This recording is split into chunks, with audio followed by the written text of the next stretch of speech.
All right, one last look at your traffic and weather for your ride in on this Monday morning. Relatively calm on the roadways as of right now. Only have one accident to report. That is at Dutch Fork Road and 3 Dog Road. No surprise, it's pretty cold outside. Currently 45 degrees. High today's only going to get up to 50. Tomorrow, 53 with some rain mixed in. Wednesday, sunny, but the high is only 52. That's your traffic and weather on your Monday morning here on The Game.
Oh, 9 o'clock on your Monday morning. Welcome in. It is indeed the Extra Point. I'm Tyler Head. He's Jack Veltri. It is the final reaction Monday of 2025. We flipped the calendar over to the month of December, which means only 31 days left in 2025. And I think I speak for a lot of people when I say, thank God the 2025 South Carolina football season is finally over. It's been full of a lot of ups and downs, more downs than ups. And Saturday was the culmination of that. Losing 28-14 to Clemson to end the year 4-8. And what can only be described as a massive failure of a season. And we'll get into plenty of that as not only today goes along, the week goes along, the offseason goes along. But the season ended with a whimpering loss to your rival of the upstate. And now it has been 12-plus years since you've beaten them in Williams-Brice Stadium. Yeah, it's not a...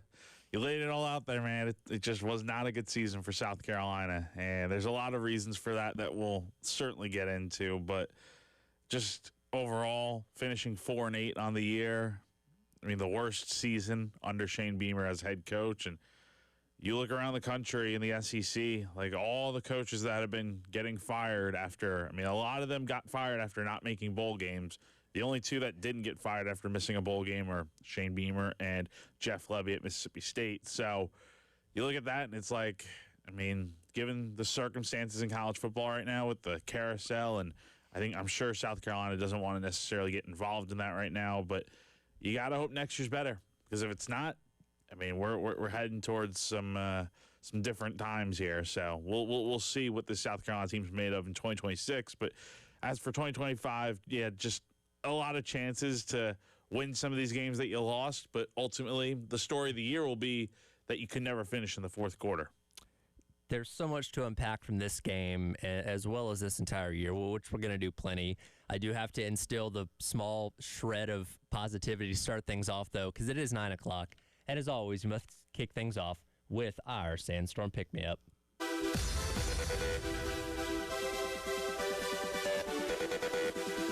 Time to get hyped. Here's your 9 a.m. Sandstorm, sponsored by George Sink Injury Lawyers. Just call all nines. Oh, it's indeed time for your 9 a.m. Sandstorm Pick-Me-Up, brought to you by South Carolina's largest injury law firm, George Sink Injury Lawyers. If you've been hurt in the car or at work, call George Sink now at 803-ALL-9s. Real quick, and maybe this was just me not paying attention enough during timeouts, or maybe I was too focused on Michigan and Ohio State. I feel like Sandstorm didn't play a lot on Saturday. What was that? Did you pick up on that? Am I off base here? I think it only played at the beginning of the game, and then going into the second half, I don't really remember it playing a ton. Like, even after the explosive touchdowns, I don't Maybe I'm wrong. I don't remember it. I don't remember it either. I feel like that's something you would typically recall, but no, I mean, I was thinking about that yesterday. I was like, man, I feel like I didn't see a lot of sandstorm on Saturday for whatever reason. I mean, not surprising. I mean, it's not like South Carolina gave much reason to have sandstorm blasting throughout the game, right? I mean, it was the first half was a little bit of back and forth, but once that second half began, I mean, just a completely different team that showed up out there. I mean, the one that we've seen all year long that has lost all these games. I mean, that's the team that showed up there in the late going. It was almost poetic, right? And I believe football gods have a sense of humor sometimes. With everything that didn't go right on Saturday, all the ups and downs you had, all the mistakes that you made offensively, all the things you didn't do right on defense at times, there you were with 3.5 minutes to go on your own 5-yard line with possession of the ball, an opportunity to drive down the field and win the game. And again, winning that game doesn't change what the season was, doesn't change the fact that it was a failure, but you could have very least said, you know what, we beat our rival. Clemson had a bad year and we still bested them. And not even, you didn't even get to settle into the drive because on the first play, the ball goes off Nick Harbor's hands right into the hands of the Clemson player who runs it in for 6. And I want to give a lot of credit to the fans because they showed up on Saturday, right? You would never have known that was a game between one team that entered the game 4-7 and one team that entered the game 6-5. That shows the value of this rivalry to people here because even in a down year for both teams, they showed up and the crowd was great on Saturday. And I've never seen them empty out so fast. With 3.5 minutes to go, that place was full. By the time the clock hit zeros, it was a ghost town. Mm-hmm. I mean, it's just been a bad year. It has. And you got to give this fan base a lot of credit because they've continued to show up throughout the entire season, good and bad. And you know, they had the every game was a sellout this year, including Saturday against Clemson, which should always be a given, regardless of how these teams play. But, yeah, I mean, look, when times are getting tough in these games, fans are going to voice their frustrations, as we've seen with firing chants for Mike Shula earlier this year during the Oklahoma game and just different moments where it's like, yeah, we're going to empty this place out. And, what's the point in staying when you're down by 2 touchdowns in the late going, right? Beat the traffic if you can. Yeah. Yeah, and again, Saturday was just a microcosm for what this entire season has been because you had your opportunities in the fourth quarter and you couldn't capitalize on them. We'll get specifically into what went wrong from an offensive and defensive perspective here from Coach Beamer, here from the players and all that kind of stuff, but it almost kind of was a fitting way to end this year, right? To have it in that way, to look the way that you did late in the fourth quarter. It sums up what this year has been. And again, even if you would have won that game and been 5-7, it wouldn't have changed the narrative of this year. For lack of a better term, was an outright failure. You came in a top 15 team with the expectations of at least being on the playoff bubble again, if not making it, and you didn't even make a bowl game.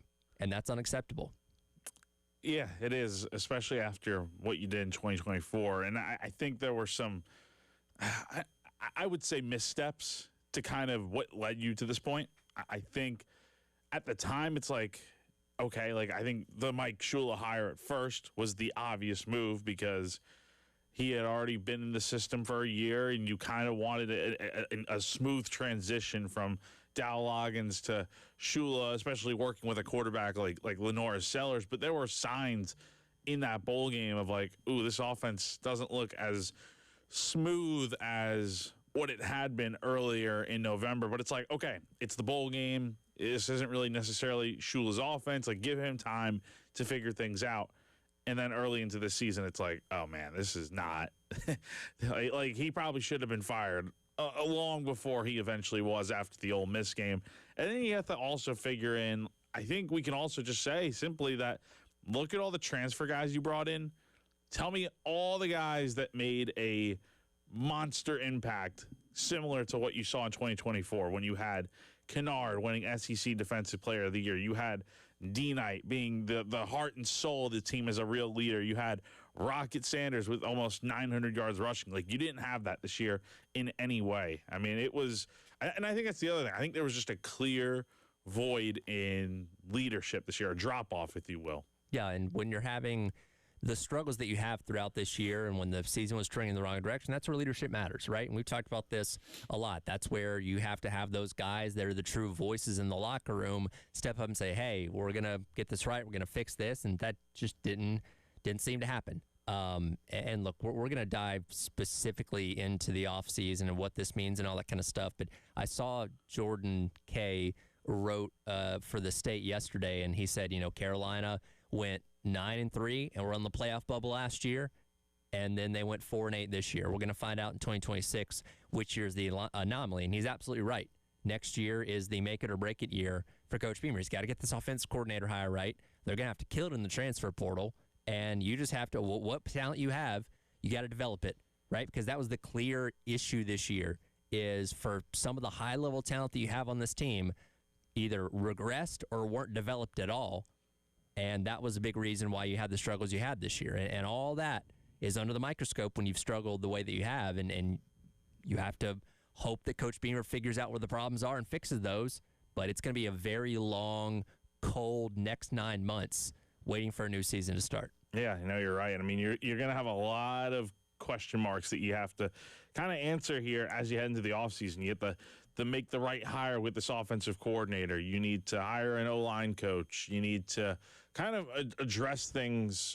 I mean, there could be more staff moves. That's what I'm saying. The way Shane sounded after the game on Saturday was like, he didn't outwardly say it, but it kind of seemed like, okay, like if he needs to make a staff move elsewhere on the staff, regardless of what you're having to do right now with the coordinator hire and the OL hire, then he's going to do it, right? And I think there's probably also going to be some internal adjustments to how they went about last offseason and doing stuff differently this offseason, whether it's the maybe like the times that they're training, or just, the regimen, simple things to kind of just see if it makes any real adjustments. But ultimately, I think what it's going to come down to is you got to make the right hire with the OC. That's point number one. You got to figure out if Lenore Sellers is coming back next year or not. If not, go out there and you got to go get a good quarterback, I think. I mean, I think you can go out here and trust someone like a Cutter Woods or you can't, in a season where your job is on the line, if you're Shane Beamer, you cannot put all your chips in the basket of, if we're going to add Landon Duckworth into this, who's going to be signing on Wednesday, into 3 quarterbacks, none of which that have ever started a game in college football. That's the thing. And honestly, I almost feel like, I mean, it would be great to have Sellers back for another year, but I also feel like maybe with a new coordinator, maybe you just bring in a guy with that coordinator, right? So like, it's worked for a lot of other teams. And I just think it's fair to say Lenore's regressed this year. I know that's a conversation we'll get into later on in this show, but that has to be one of the items on the agenda, is figuring out, okay, is Sellers coming back?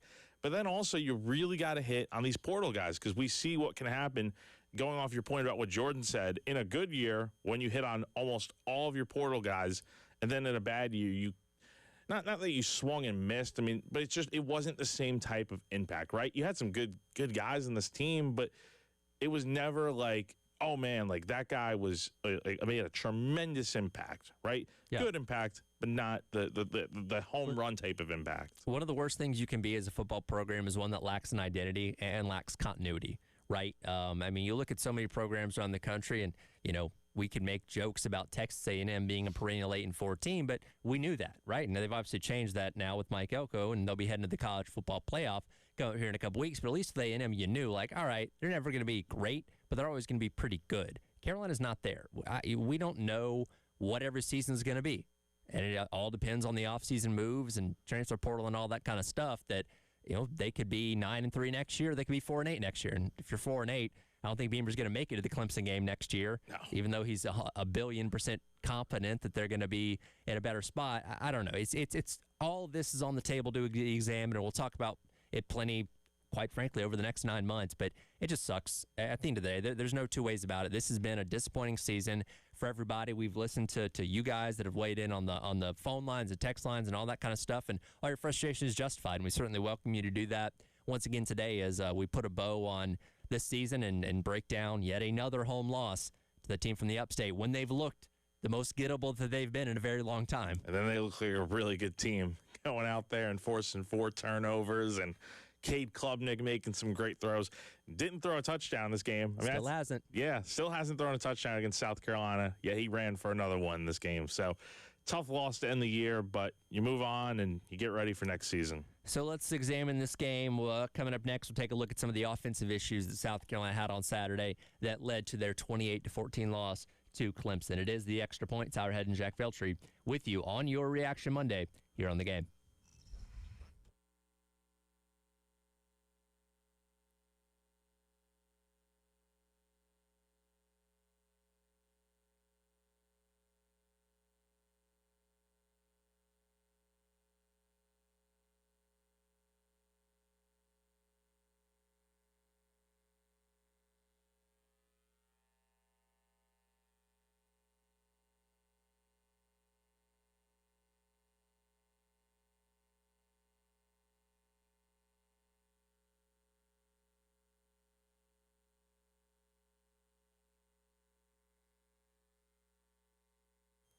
Are you a small business owner, a church, or other entity in need of a new HVAC system? AAA Heating and Air has exciting news for you then. AAA offers financing to qualified organizations to aid them in installing a new light commercial HVAC system. It's as easy as calling AAA Heating and Air for a quote or finding them online at callAAAtoday.com. Tell them Bob and Sherry sent you. Now, AAA Heating and Air also understands that emergencies do happen from time to time, and that's why they offer no credit check payment plans on repairs for up to 12 months. So all you need is just a valid bank account, and you're in control, and your comfort is our priority. So give them a call today at 803-677-1500. Again, the number to call them is 803-677-1500. Tell them that you heard about them here on a 107.5 The Game.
Matthew Fuller's in the backfield now. Carolina down 7. Lenoris wants to go to work. He's going to throw a corner route, and it's a leaping catch by Jacobs, and he breaks away at the 40. He's trying to outrun him at the 20. Down the near sideline. Touchdown, Carolina. Are you kidding? Touchdown, Dre Jacobs. Can I say it? Are you kidding me? Thank you, sir. Boom, Tommy, 74 yards. Later on the first play from scrimmage on the drive, I thought it was a dangerous throw, and then Jacobs goes up and gets it and pulls it down and sprints away. The extra point could tie it up with 5:29 to go. Welcome back in. It is the Extra Point. Tyler Head and Jack Veltri along with you here on your Reaction Monday. Breaking down South Carolina's 28-14 loss to Clemson over the weekend. That was the score that, at the time, tied the game at 14. And one of the more bizarre plays you'll ever see, because it's like the Clemson DBs just kind of gave up on the play. I don't know if they thought Dre was down or that he dropped the ball, but they kind of stopped, and Dre was like, okay. Well, he just kept on running and went for 74 yards for the touchdown. But definitely an odd play that ultimately ended up being the final touchdown Carolina would score this year. Yeah, very, very, very strange play there, because it's like it was a great leaping catch, and then it's like kind of reminded me a little bit. I don't know, not the same type of play, I would say, or I would say it's like kind of like, remember when Stephon Diggs against the Saints? Yeah. Kind of like that, except the Clemson defender didn't like lunge at his legs. He kind of got out of the way. I guess that like he's trying to play like two-hand touch. Took the wrong angle, I think, to try and make a play there. But once that kind of happened, I mean, Dre was home free. I mean, nobody was in front of him. So a nice catch. And honestly, I got to say, the passing game at times kind of looked good on Saturday. Lenoris threw for nearly 400 yards. Nick Harbor, Dre both had 100-plus yard receiving performances. Like, there was a lot of good you can take away from those two guys in the receiving game. If you bring them both back next year, I mean, they're going to have big decisions to make on what their future is going to look like. But you bring both those guys back next year, you have a nice 1-2 punch to kick off that receiver room, because I think both those guys made tremendous strides this season. And, that play, the Harbor touchdown, those were great moments, and obviously led to the game being tied at 14. But it was almost kind of fool's gold in a way, because outside of that, you literally didn't do anything else offensively in the first half. You had exactly 200 yards of offense in the first half, only ran 19 plays. 159 of those yards came off of the touchdown plays. You know what I mean? Yeah. Like, you only had so many yards offensively after that. It was just you didn't have enough offense generated there in the first half that kind of carried over in the second. If you get the running game going a little bit more in the second half, because it was non-existent in the first half. But yeah, I mean, outside of those explosive plays, you did next to nothing offensively. Yeah, I mean, that's the thing. The second half.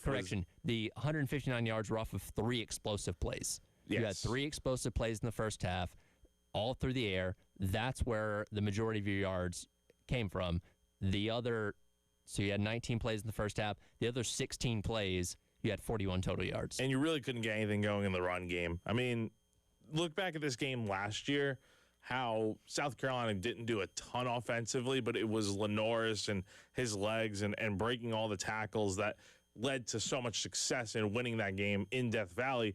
The difference in this game was I think Clemson did a much better job of being ready for whatever Sellers was going to try to do. And sure, did Clemson get beat a few times through the air? Yeah, but, I mean, they didn't really allow a ton of runs where he was just crushing guys and breaking guy tackles, and it was nowhere near the performance he had last year. I think that kind of just sums up Lenoris' season, is that he was all right in the passing game in this game, but as a runner, just kind of non-existent. And I think you could say the same for the running backs. Like, Rasul Faison had a nice run here and there, but you barely even used Jawarn Howell and Matt Fuller in this game. I don't understand that at all, considering how well they've been playing recently. I mean, there's just no consistency to this season really at all, and that's kind of what we saw here on Saturday. Was great first half offensively, and then second half, nowhere to be found. Do you know how long it took South Carolina to run a play in Clemson territory?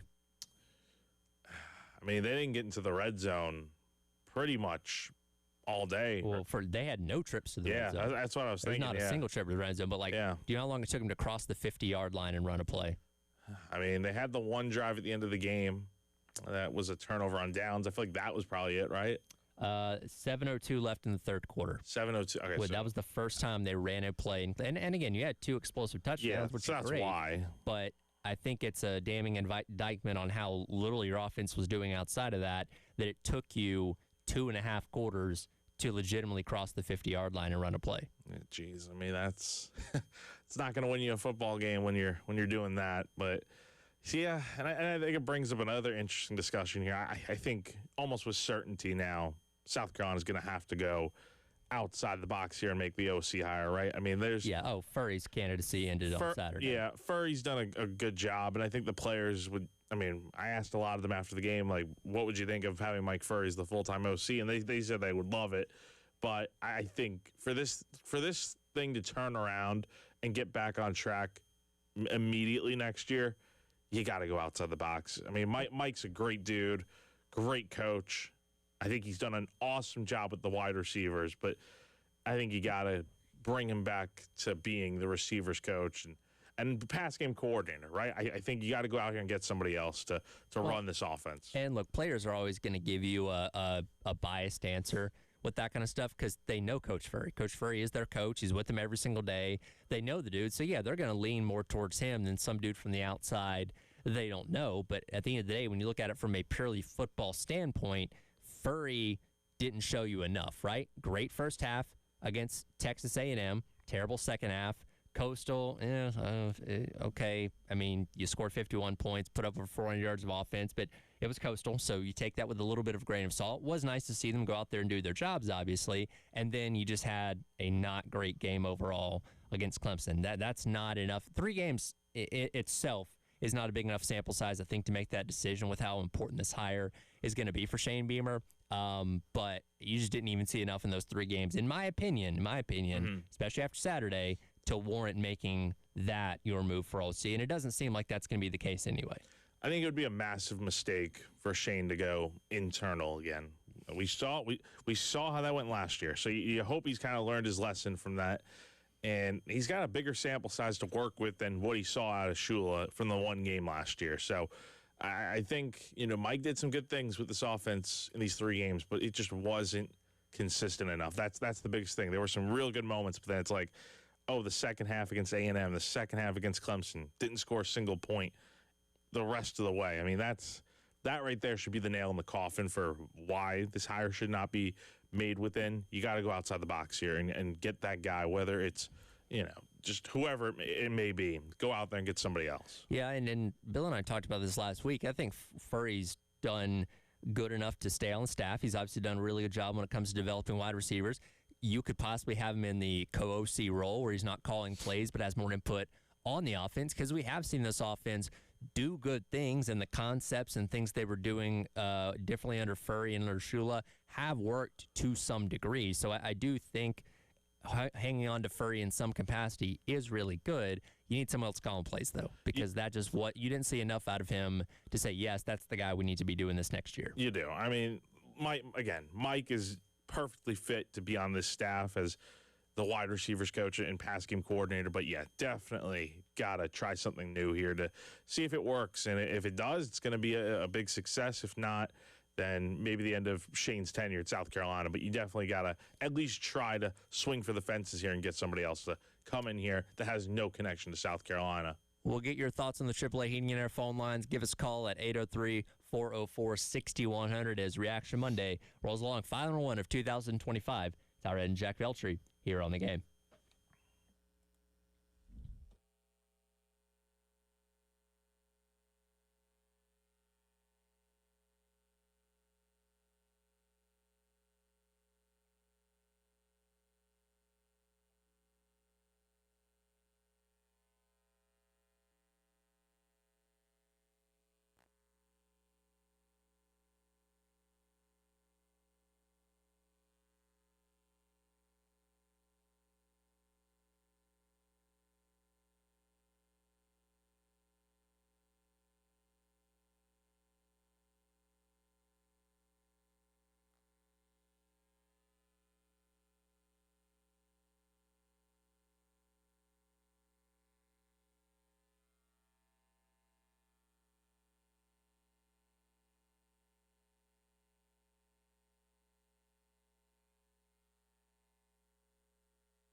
All right, welcome back in. It is the Extra Point. Tyler Head and Jack Belcher with you here on your Reaction Monday, the final Reaction Monday of 2025. And as always, want to get your thoughts, not only on what happened on Saturday, but this 2025 season as a whole. And always love hearing from our guy, Ray, who we'll head out to now on the AAA Heating and Air phone lines. Ray, appreciate the call as always. What's on your mind today, man?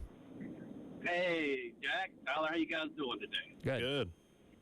Yeah, I hear you. Me too. You know, I tell you, I'll talk about the game, and then I'll get to our program. Just starting the second half there, I thought, we took the kickoff in the second half. And at that point, close up 17-14. And it got, the first drive there was 3rd and 1. It was a yard, a solid yard, but a yard. I'm thinking right then, guys, you're up 4-17. This is your rivalry. Why not take a chance? If you don't have faith to get one lousy yard, that's all you had to do. You got a 235 or 40-pound quarterback. I'm sure he can get you a yard. I thought that was a fail. Okay, then I thought, at that point, Clemson from the second quarter on offensively, they figured things out. They figured they could whoop us at the line of scrimmage. They could get those receivers open, so they figured something out. When our defense stopped them, I think on the very next series, guys, 3 and out, I don't think that's the time when you got to try to block a punt. I know people said a guy to make contact, but I heard one official or somebody made the comment that when you try to block a punt, if you don't allow the punter a safe landing spot, they can still call it. So I don't know about that. But anyway, I don't even try that. I set up the return, and I knew right then, this is going to be tough. But however, somehow the defense still kind of, they bent, they didn't break, and we get, later into the third quarter, and we got the ball, and all of a sudden, Faison, he runs like 8 yards. The next play runs like 12 or 13, and next thing we're on the 22-yard line. So what do we proceed to do the very next 3 plays? Throw the ball. And that's when we got that pick in the end zone. Whether it's a pick or not, I don't know, but that's how they called it. So that was a wasted opportunity. So then, somehow the defense kind of steps up and does it again. We get the ball, it's in the fourth quarter, and we're down, inside around 32, 33-yard line. What is it? It's 3rd and 3. I go back. You got a 240-pound quarterback. You're not going to try to run him. You're not going to run the ball twice. You're not going to try to get him to the outside. No, you decided to throw 2 passes, and they were and there may have been a receiver open on one of the plays. That's beside the point, but so the play calling wasn't good there. But at that point, you're still lead down by 6. You had the opportunity. That kind of shut the door right there. So, I give Clemson credit. They beat us in the line of scrimmage. They beat us in the trenches. So they deserved to win the game, but we had our opportunities. Now, Tyler,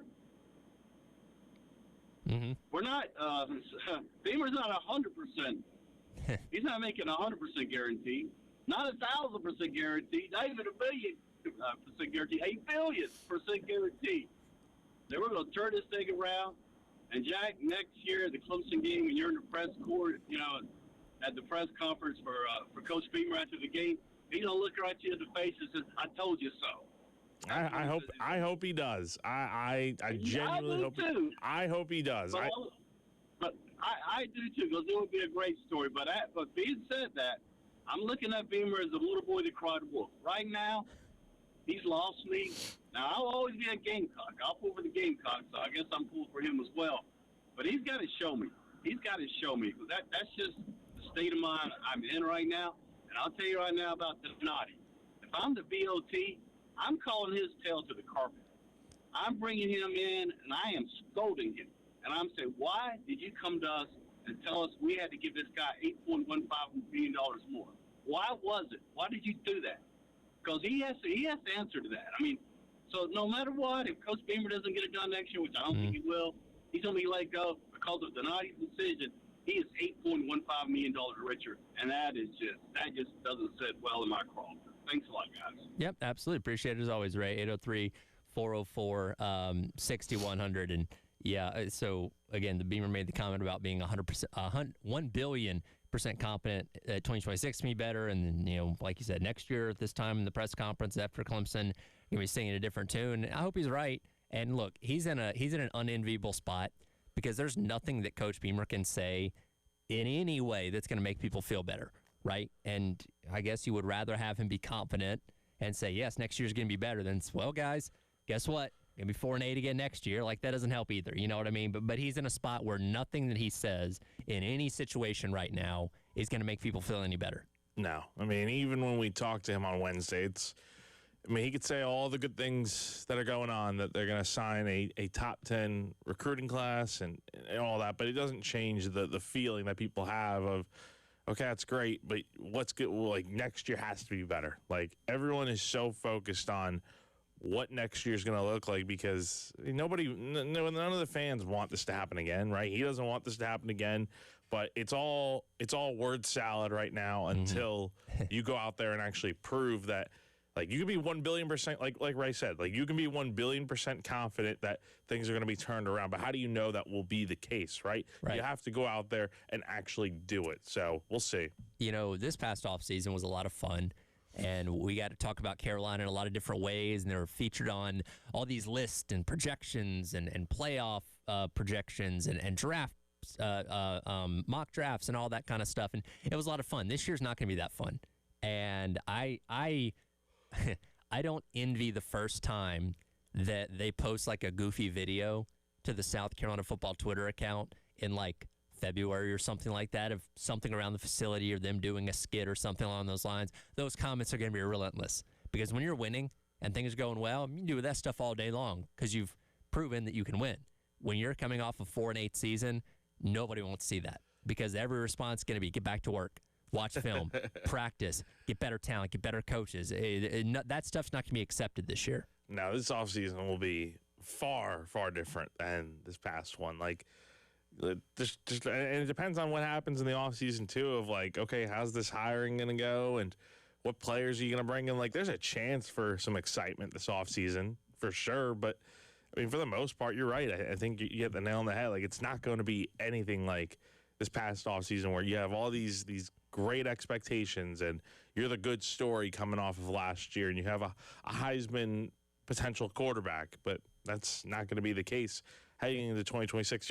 And maybe it's better for South Carolina to be the underdog, right? Because it seems to be where they thrive. It seems to be when they're at their best, and they're certainly going to be able to play that card to their best ability next year because it'll be like, oh, well, nobody picked us to do anything in the preseason poll. Like, I can imagine, what were they picked to finish 5th this year? Yeah, somewhere around there. And they only won one game in the SEC. I mean, like, they're going to be probably, Kentucky will probably be, Kentucky and Mississippi State might be at the bottom again next year, but you can imagine South Carolina is going to be right down there with them. Oh, they're going to be behind Mississippi State. Mississippi State's going to be picked ahead of them. Because the thing with Mississippi State is, I know they have lost a lot of games, but a lot of those games were close and they had a chance to win, just could never finish. So that's the same story with South Carolina, though. No, Carolina's going to be 15th in the preseason poll next year. I feel pretty confident predicting that right now. I would say Kentucky's probably last for sure. Kentucky's, by the way, 3 of Carolina's wins are against teams that have now fired their head coach. Yeah. The firing of Mark Stoops became official within the hour. Yeah, and then 3 of their wins are just against, SC State was a that's a game that wasn't even comfortable. No, but like the Virginia Tech game and the Kentucky game, those were just against bad teams. So, just a bad season, man. You kind of just want to get this bad taste out of your mouth and just hope that next year is going to be great. But there's no way to tell if that is going to be the case next year because things change so often in college football to where your roster is going to look different. Maybe your coaching staff looks a bit different. And Shane will still be here, but he's got to make the right adjustments to get this thing right ASAP. By the way, and Ray touched on a couple of the not so great calls by the officiating crew on Saturday. The roughing the punter on Mo Brown, the interception in the end zone by Clemson that it appeared to hit the ground that he didn't overturn. And I think it shows you where the fan base is right now, that those aren't the main talking points today. The people are like, yeah, those are bad calls. That's not why we lost. Like, typically, it's not why they lost. We like to fixate on those things, but not anymore. It's like, no, there were a lot of other reasons why this team lost that game on Saturday. Those would have helped, obviously, but that wasn't the reason why they lost. Yeah, maybe it gives you another opportunity to go out there and do something on offense or defense or whatever, but for the most part, yeah, I agree. Like, that's not why you lost the game on Saturday. More reactions. We'll get to some of the thoughts on the Firehouse Subs text line coming up next as a wrap-up hour number 1, Unpacking Carolina's 28-14 loss to Clemson that regulated them to 4-8 for for the 2025 season as Reaction Monday rolls along here on the game.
I can 1,000,000,000% promise you this: when we have a hell of a season in 2026. And when I'm doing this press conference after the Clemson game next year, and we finish the regular season, that because of the success that we're going to have next season, I know we will, we're going to look back at this season and say it sucked going through it, but because of what we went through in 25, it led us to what we just did in 26.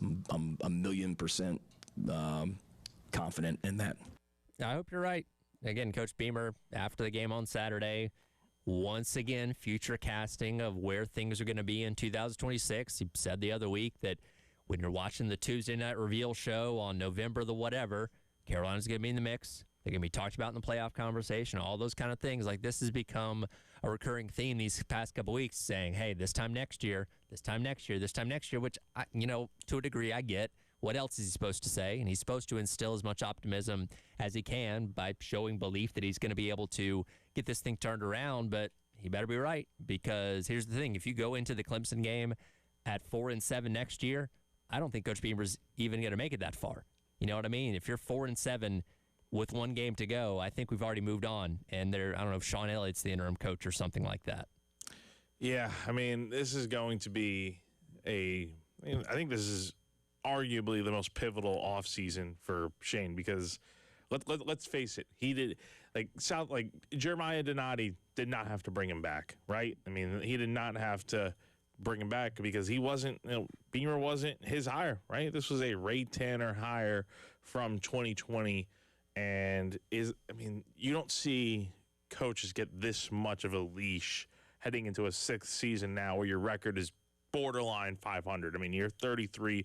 And I see all the time people want to compare Beamer's record through the first 5 years to Steve Spurrier, for instance, right? That's always the easy comparison to make because it's so similar. But the one thing I'll say about that comparison, because it's so flawed in so many ways, is that, number one, we're talking about a completely different era in college football back then, where you didn't have the transfer portal and NIL, and the game has changed so much. So, who knows how Spurrier would have done in today's game of college football if he had his 5 years now versus then. But point is, Shane's got a little bit more of a leg up, I would say, with all those different resources now, and he's done barely just as well, if not worse, than what Steve did in his first 5 years here at South Carolina. So it's going to be pivotal for Shane to get things right this offseason, bring in the right players, bring in the right coaches, make the necessary adjustments, because if not, it's going to be his job that's on the line heading into next season. His seat will be hotter than I think most coaches in college football. Oh, he's going to be on those preseason list of hottest seats. He's no lower than I think going to be 3 on any of them. He's definitely a top 3 coach that could be gone next year. Yeah. Especially given how historically every single year, barring kind of a little bit of 2024 where they got off to a 3-1 start, but typically every year they get off to a really slow start with some losses in there, and that could be it right there. So you kind of, for him, he's got to figure out, okay, how do you avoid the slow start? Because otherwise it may cost him his job. Get some of your thoughts on the Firehouse Subs text line. I mentioned earlier this is a program that lacks identity right now. Nameless Texter says, we had an identity all right. Choking in the fourth quarter and not being able to finish the game. It's a fair point. That kind of became the theme to where, I guess on Saturday, maybe we didn't have enough time to process it because it happened so fast. I guess we should have known that when they got set to go for that drive to potentially go down and win the game with 3.5 minutes to go, we should have known something was going to go wrong. And maybe if we gotten about 2-3 plays into that drive, we'd start thinking, okay, all right, you got something going here. Now what's going to happen? But within the blink of an eye, you turned it over, pick 6, game's over at that point in time. But yeah, you're right. That I guess ultimately is the identity of this team. One that just for whatever reason, as soon as that scoreboard flipped over the fourth quarter, they just lose their minds and can't finish a game to save their lives. Almost every time this team was in a one-score game or even leading going into the fourth quarter, aside from the Virginia Tech game and the games that they have won this year, right? The 4 games that they've won, all the ones that they've lost, they've either had the lead or been in a one-score game, and they've lost all of them. It's just crazy to see how bad this team was when it came down to crunch time, right? And that had always been a strength of Shane's teams over the years. I mean, look at the record over the first 4 years.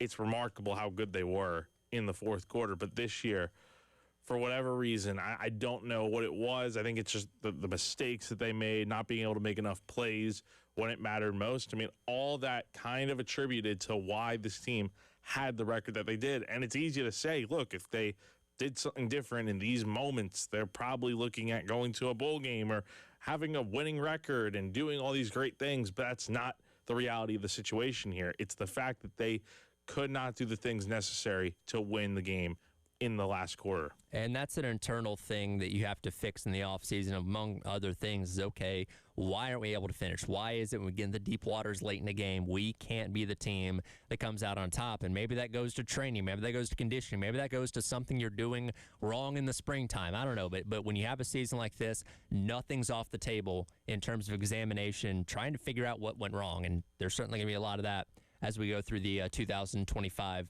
offseason. A lot of people were intrigued, or I guess upset, maybe is the better word, on how some answers were given post-game by some of the players. We'll dive into that coming up next in hour number 2. Extra Point here in the game.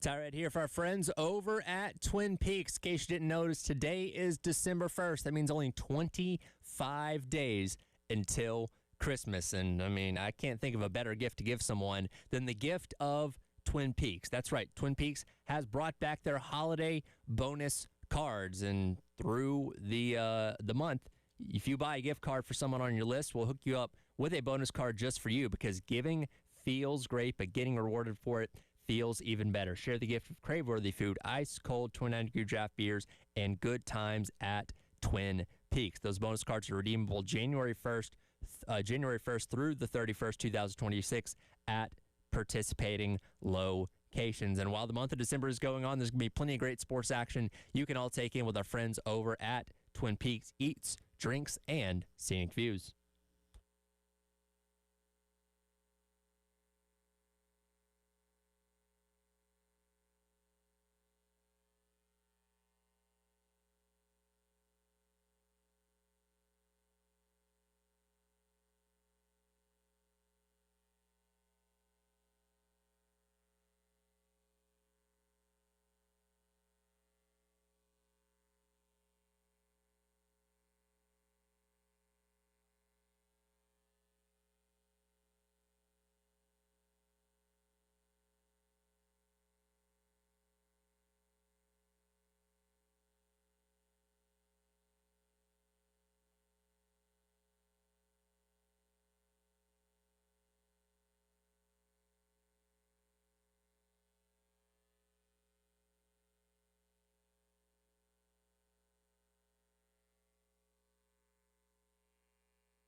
All right, welcome back in. Hour number 2. It is the Extra Point. Tyler Head and Jack Veltri with you here on your Reaction Monday. Don't worry, we're going to get to the other things that happened around college football this past weekend. Yesterday might have been one of the most chaotic and intriguing days in the history of college football for so many reasons, none of which had to do with what was happening on the field, all of which happened to do with coaching hirings, coaching firings, coaching movings, and everything in between. I couldn't stay off Twitter yesterday, Jack. There was just so much content coming out throughout the day. Just crazy to see how many moves were being made and coaches more coaches getting fired and hirings. It all happened so fast. I mean, by the end of the morning, it's like, oh my gosh, like these guys are hired at these schools. It's like, wow. I mean, and the big news of the day dropped at like 1 a.m. with Lane Kiffin going to LSU. I mean, just an absolute bonkers day from start to finish. And we'll get into what Lane Kiffin had to say before boarding his flight to Baton Rouge from Oxford, Mississippi. Coming up a little bit later on the hour, obviously we're focusing on South Carolina's season-ending loss to Clemson 28-14 on Saturday, which resulted in a 4-8 season, which, again, is a failure considering what your expectations and hopes were going into the year. 4-8 is completely unacceptable. And a lot of the struggles this year stemmed from what happened with Lenore Sellers. And I want to go back to Saturday and the 4th and 3 situation. First of all, let's hear what Coach Beamer had to say about what went down in that call during the game.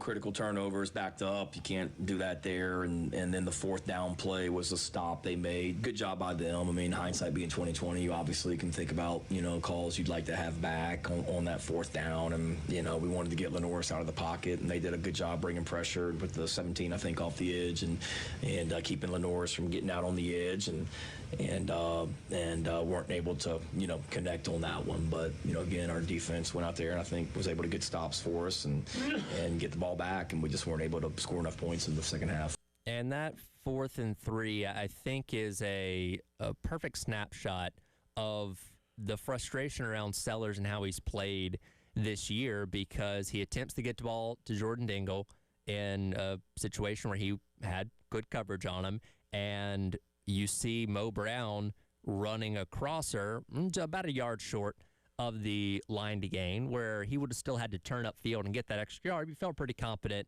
he'd be able to do that, and I get it. Quarterbacks, what they're assessing on the field is a lot happening at once, but your very easy option was there. And when you go back and look at the replay, it didn't look like Sellers even looked at him. You know what I mean? And that is just, again, a snapshot of everything that seems to have gone wrong with the progression of Lenore Sellers in 2025. I think the big issue with Lenoris is just he's got all the capabilities, right? He's got a good arm. He can be mobile. But I think what we saw this year is, and it's easy to say that teams had another year to kind of look at the tape and see more of him. That certainly did help compared to last year. But I think the big thing for Lenoris is it's such a mental thing with the decision-making and just some of the little things that he does, like, keeping his – on that play there to whether it's the 4th and 3, he kind of just looks straight ahead. Like once he rolls out to the left, he sets his feet, and it's like he's looking right at the middle of the field to make that play. And I think it's easy for that swarm of Clemson defenders who are over there. The linebacker gets a hand on that ball, knocks it down, and it's a turnover on downs. When if he maybe checks left a little bit and throws to Mo Brown, that's a first down, and you're running for it there. Then even on the interception in the end zone there, I mean, I feel like he was kind of dead set on throwing to Harbor there, which is why you see the safety, Ricardo Jones, who had the 2 interceptions in this game, one for the pick 6, on the one in the end zone, he kind of just breaks to the left, and because he sees that Lenoris is looking right at Harbor, it's like, oh, he's going to cut over there and come in time to make that interception.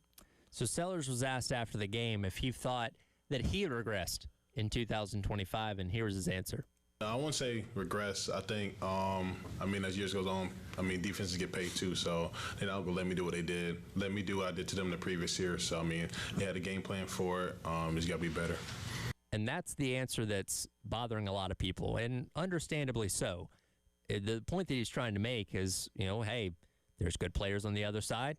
They've got more tape on me. They're going to game plan for me. But at the end of the day, you're supposed to still be better. right? I think we saw last year in those last 6 games of the regular season, there was no denying Sellers was the best player on the field the majority of the time, that even when teams game plan and try to take him away, try to take away his running ability or his ability to throw the ball down the field, he still made plays happen. That's the expectation when you're a player of his ilk, is I don't care who's on the other side. I don't care who that coach is. You're supposed to be good enough to still make plays happen regardless. We'll tie this back into the Mike Furry thing. You don't think when Cam Newton was having his MVP year, teams were game planning to try and take him away on the ground, to try and limit his ability on the football field? He still went out there and made plays because he was the best player on the field at that point in time. And the same expectations come in with Sellers. Like, yeah, we get it. People know more about you now, and you're not catching people maybe as off guard as you were a year ago. You're still expected to go out there and make those plays, and just saying, well, they're getting paid too, that's not good enough. That's not an acceptable answer. Look at his numbers this season. I mean, he regressed. He may not think he's regressed, but the numbers will tell you a completely different story. Like, this guy totally regressed from last year to this year. I mean, his passing numbers are down. I mean, his completion percentage is lower. His yardage is lower. His touchdown to interceptions are lower. His interceptions are higher by 1. And he got sacked 42 times this year, Tyler. That is 9 more times than last year, where he got sacked 33 times. I think the biggest difference, though, has to be the fact of his rushing numbers were not even cut in half. It was lower than half. Only 270 yards this year with 5 touchdowns, averaging less than 2 yards per rush. Now, we have to account for the fact that sacks are included in the rushing numbers. I will stand on that hill of, I think it is the stupidest thing that it's not like the NFL where you have to account for sacks with your rushing numbers. I think that is just a bad way to look at it. Like, it's not always on Sellers, right, that he got sacked. I mean, some of it is, but other times it's just the offensive line play was not good this year. But Sellers rushed for nearly 700 yards last year, averaged more than 4 yards per rush with 7 touchdowns. When you look back at this season and why things went differently for him, you have to look at the fact that defenses did a much better job of taking away his primary weapon, which is his legs. Yeah, and it begs the question now, is he going to stay or is he going to go? And that was something else that was asked about him post-game on his future at South Carolina. I mean, when the decisions come, to make a decision. When the time comes to make a decision, I make a decision, whatever's best for me. And look, he wasn't going to give away the answer there in the press conference. He's got to talk to his people, his family, get the feedback from draft scouts and all those kind of things about where he's projected to go. If I had to guess, I'm going to say he's probably gone. And I think with the regression that he made this year, I don't know if you can risk coming back for another year and getting worse to where the league doesn't still look at you in the same way. Because even with how bad this year's been for Sellers, he's still looked at as a potential first-round pick based on his pure ability alone, his athleticism, his body, all that kind of stuff.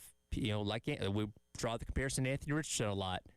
It's the same kind of situation, it feels like, where the numbers aren't that important. It's what your skills and abilities are, to where whatever team ends up drafting him says, hey, when we get him in, when he works with our coordinator, when he works with our quarterback coach, we're going to get him right. I'm not worried about the college numbers. Does he risk coming back to college, having maybe a worse year, and that not being the sentiment coming out in 2027? I don't know if he does. To me, I think he goes. I think he goes. I don't know. I've had this debate in my head for a little bit. I do think he probably. I don't know. I mean, I've said before, I think he stays, but I mean, when you look at it, if it is based off of pure ability and what teams value like that, I mean, the numbers are the numbers, but they see the potential. I mean, they're going to draft him in the first round. If he's got a first round draft grade projection, why would he not go, right? I think it'd be kind of foolish of him to pass up not just that, but also all the money that you could be making there. It's easy to say he could be making a lot of that money in NIL and in college and kind of, be the starting quarterback at an SEC school like South Carolina, or whether he transfers or whatever. The point is, he's going to have a very big decision to make, and he's got some time to make it, right? The portal isn't open up for another month and some change. He doesn't have to make an official NFL draft decision until like I've been looking around to see what the date is, but Isn't it like the 15th of January? yeah, it's like mid-January. I haven't seen like an official date, but it typically is mid-January. So he's got a few weeks here to make a decision, and other guys on this team do as well.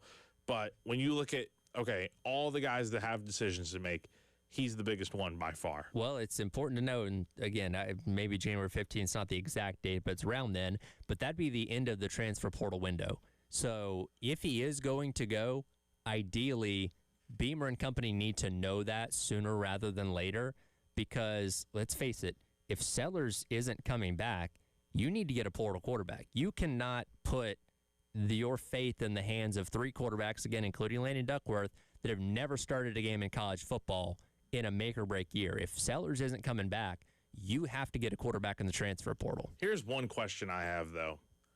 We talk about changes that Shea needs to make. Does his philosophy need to change? Competition should always be a core value of your program. I'm not saying you need to change that. But what I am saying is, or asking rather, is does Shea need to change his philosophy on when you go back to when he brought in a quarterback to compete for the starting job with Sellers 2 seasons ago? Did you bring in somebody that you can kind of bank on being your starter if Lenoris is gone? Or are you going to do the same thing where you're like, hey, like this job's not promised to you, but you'll have a chance to compete for the starting job? Not everyone's going to take to that, as we saw 2 years ago. I think it can be a situation where, yes, you have to tell everyone that it's an open competition, but I think we can look at it and assume there can be certain guys that would come in and more likely than not win the job. Yes, you'll still open it up to Duckworth and Cutter Woods and Aaron Nola, and all those guys are going to compete for it, but I don't even know what the theoretical quarterback that would be coming in here would be. But let's say it's somebody that's been starting in a power conference for the past 3 years. Like, okay, that guy is probably going to win the job. That guy probably feels pretty confident that he's going to win the job, but you would still tell him, hey, you're still going to have to compete for it and win it, but you're going to have a distinct advantage over everybody else. Like, I just think it almost limits you to a certain degree of what quarterbacks you can get, because some guys are just wired to where they're like, I'm not coming to the school if I'm not starting, right? We saw that 2 years ago with some of the guys that were rumored and talked about to be coming here, and they just didn't because they weren't promised the starting job. So I'm sure Shane doesn't want guys like that necessarily, but I mean, we're talking about potentially passing up really good quarterbacks if that's the case. Like, that's another thing he's got to kind of have to figure out is just the values of the program and just what works and what doesn't in trying to get this thing right. Yeah, and look, I would love to see Sellers stick around and play in a more college-friendly offense because it does seem like that's the way that Coach Beamer's going to go with his OC hire. I don't know if it happens or not. Again, I hope I'm wrong, but if I'm making my bets right now on December 1st on what Sellers is going to do, I think he goes. I personally think he goes. I could see that too. I could see this going all 3 ways, to be honest. So again, it's just frustrating year, and you know he was the catalyst for why this year was supposed to be so exciting and take this team to new heights and be on the stage in New York for the Heisman Trophy and all those kind of things. And he and the team came absolutely nowhere close to that, and it sucks. There's no other way to describe it. Mm-hmm. No, I agree.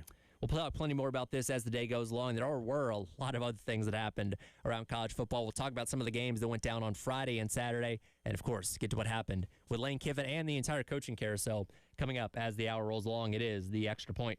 Tyler Ed and Jack Beltry with you on your Reaction Monday on The Game.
Welcome back in. It is the Extra Point. Tyler Head and Jack Beltry along with you on your Reaction Monday here on the game, wrapping up the 2025 season for South Carolina, 28-14 loss to Clemson on Saturday. Getting more of your reactions on the Firehouse Subs text line. Jeff weighs in and says, your take on the NIL and transfer portal seems to be focused only on the positives. It is just as easy for it to go wrong. We saw that last season on the plus side and this year on the downside. You're absolutely right on that. I think we all, because here's the thing.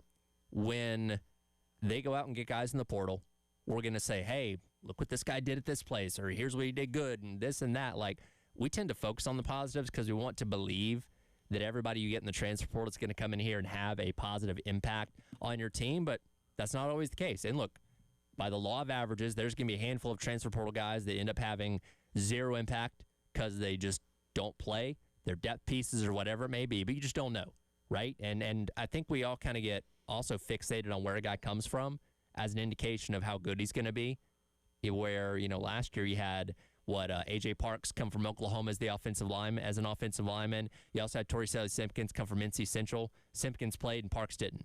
You know what I mean? So that's not always an indication of how good or if somebody's going to contribute or not, but that's kind of where we focus a lot. And yeah, we do focus more on the positives than the negatives, but that's where your hope comes from, is that, okay, you guys can, as a coaching staff, can evaluate the talent in the portal, make the right decisions, and bring in guys that are going to help you in areas where you need help. And again, we're not going to know until toe meets leather 9 months from now when the season starts. And quite frankly, considering the fact that you're going to fill the Miami vacancy with a G5 or FCS team, and then you play Towson week number 2, we're really not going to know until about 3 to 4 weeks in the season if those guys make a difference or not.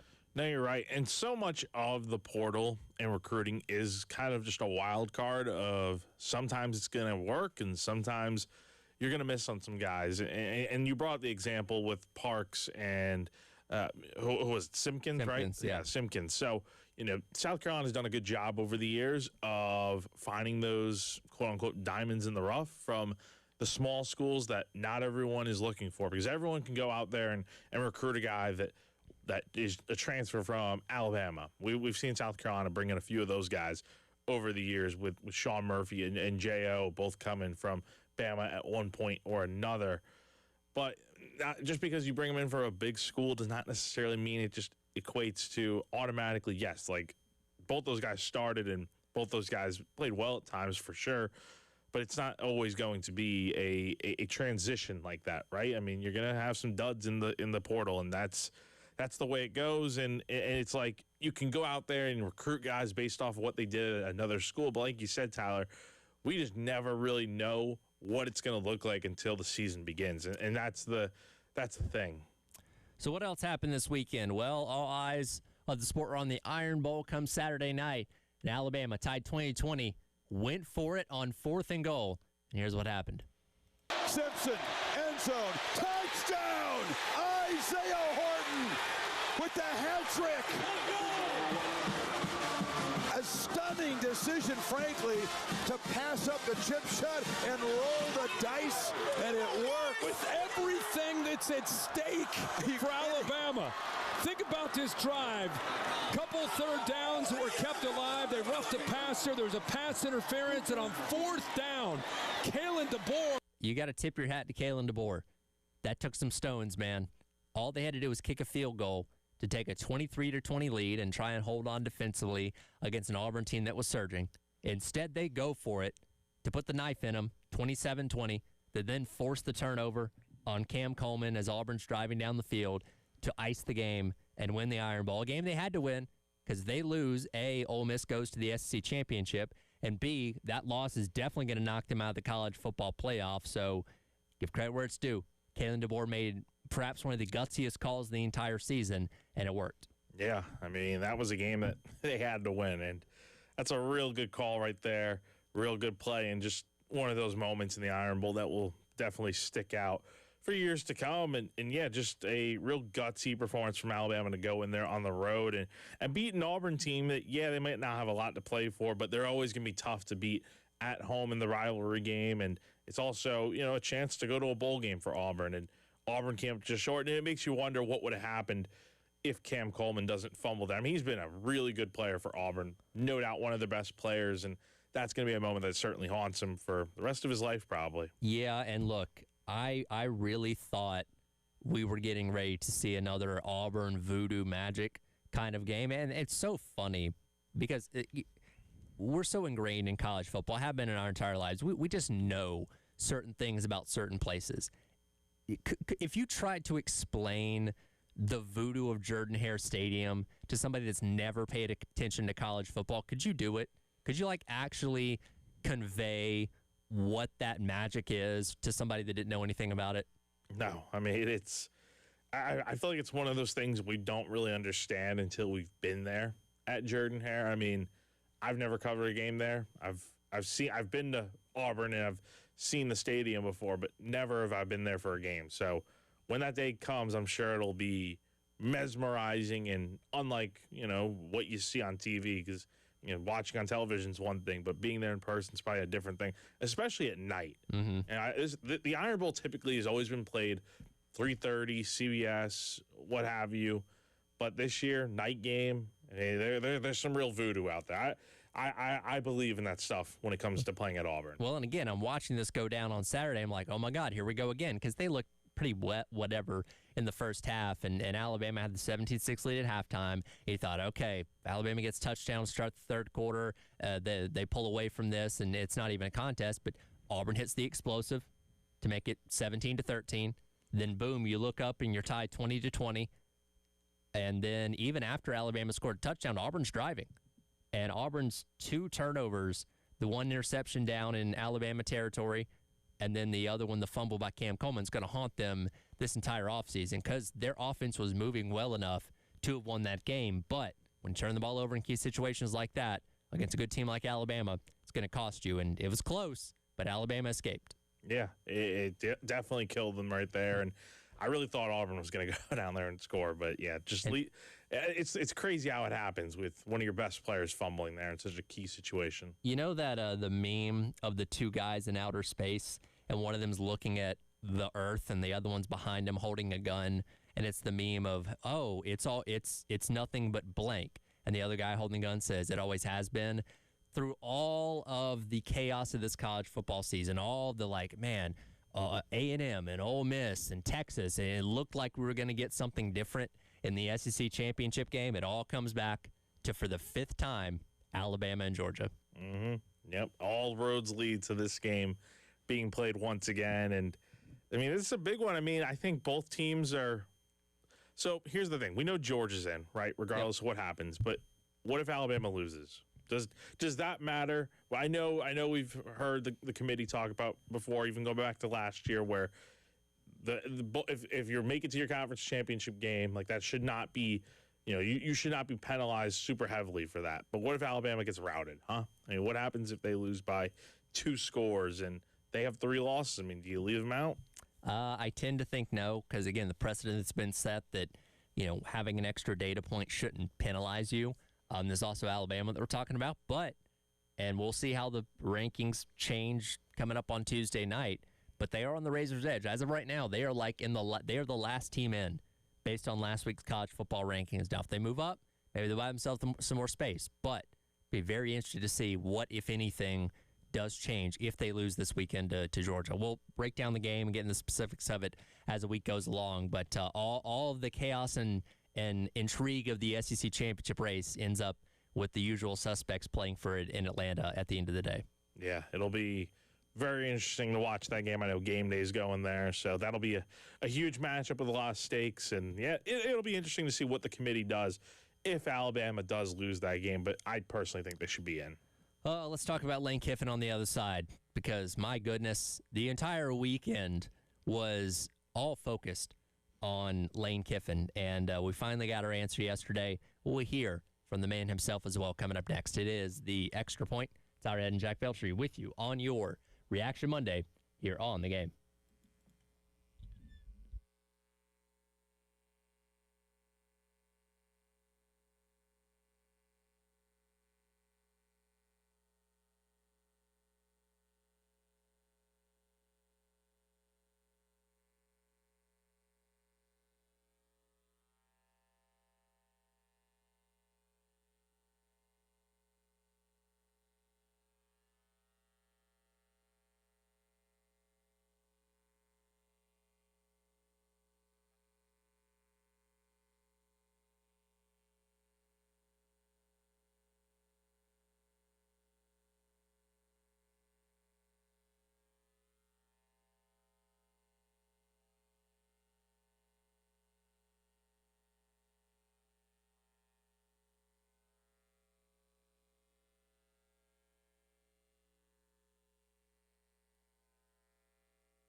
This was a very challenging, difficult day. You know, we went through a lot last night with Keith Carter trying to figure out a way, you know, to make this playoff, you know, run work and be able to coach the team. And at the end of the day, that's his decision. And I totally respect that. I understand that decision. And, you know, so I just totally wish the team the best of luck, wish that I was coaching, but understand that it was a very challenging position for him and the chancellor to be in, and totally respect that.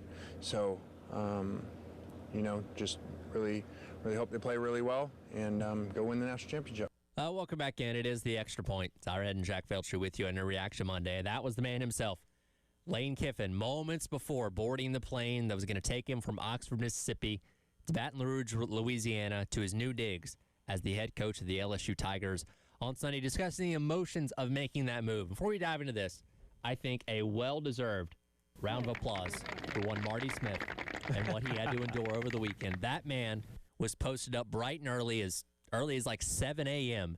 at the Ole Miss football facility on Saturday morning, and through Marty and McGee, through SEC Nation, through College Game Day, through a million SportsCenter hits, halftime shows of other college football games, all the way in to Sunday afternoon when he was finally on the tarmac talking with Lane Kiffin, or on the runway talking with Lane Kiffin. That man earned his money this weekend in Oxford, Mississippi. Shout out to Marty Smith. Don't forget, he was also in Starkville covering Ole Miss. So he was right. He had a whole weekend and some change in the state of Mississippi. So I'm sure hopefully he got some really good barbecue or gas station fried chicken at some point. Yeah, hopefully so. But yeah, I mean, look, it's a interesting job to have, because it's like you just never know what's going to happen, and you never know where it's going to take you. And certainly in this case, spending so much time at the Ole Miss football facility is definitely probably not on the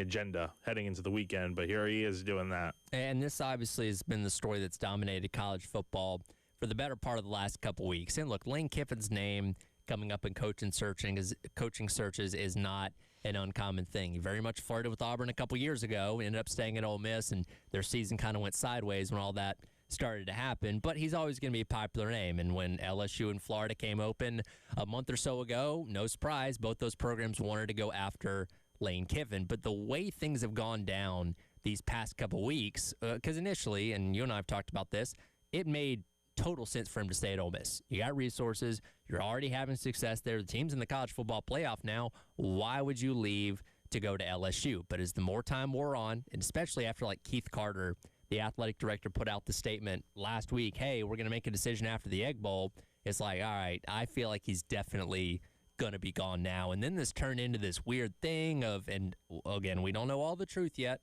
This is all going to come out in the stories and details in the next couple of days and weeks and stuff like that. There was the meeting, or the sleepover at Keith Carter's house, apparently on Saturday, ultimatums being given, wanting to stay to coach the playoffs, all this kind of mess that just turned into this you-know-what show at the end of the day that culminated in him deciding to leave and go to LSU. Not to mention what happened on Friday, too, after the game with Lane Kiffin going up to Ben Garrett from Ole Miss Spirit with On3 for a viral moment on a podcast that Ben said something, quoting a Ludacris song about, we're not going to repeat it on air probably, but I think we all know at this point. Yeah. If you know, you know. So here's the thing. So all that transpired on Friday, because you're right, as Kiffin's walking off the field, he turns around, goes up to Ben Garrett, gets right in his face and says, yeah, you're going to call me a you-know-what, and then walks away. And I will say the way Ben handled it maybe wasn't the best, because he did kind of come across as a little keyboard warrior-y to where everybody, and look, we always like to jump down the throats of people like that, but the 180 people made on that from Friday to Saturday was incredible, because let's face it, at the end of the day, Ben was right. Like, yeah, he was spot on. He was pretty spot on with his analysis, and maybe it was the insecurity of Lane Kiffin knowing that he was right that warranted him feeling like he needed to go and say that to him before walking off the field on Friday. Regardless, an insane situation. The 30 for 30 on Lane Kiffin, just in his time at Ole Miss, his entire career's 30 for 30 is going to be like a four-parter, for one. The Ole Miss one is going to be like at least 2 episodes, right? Because so much has gone down just in these past handful of weeks that has led to him now taking over at LSU. It's insane. And the thing that I've seen lately is people taking the side of blaming Lane Kiffin or blaming the calendar, right?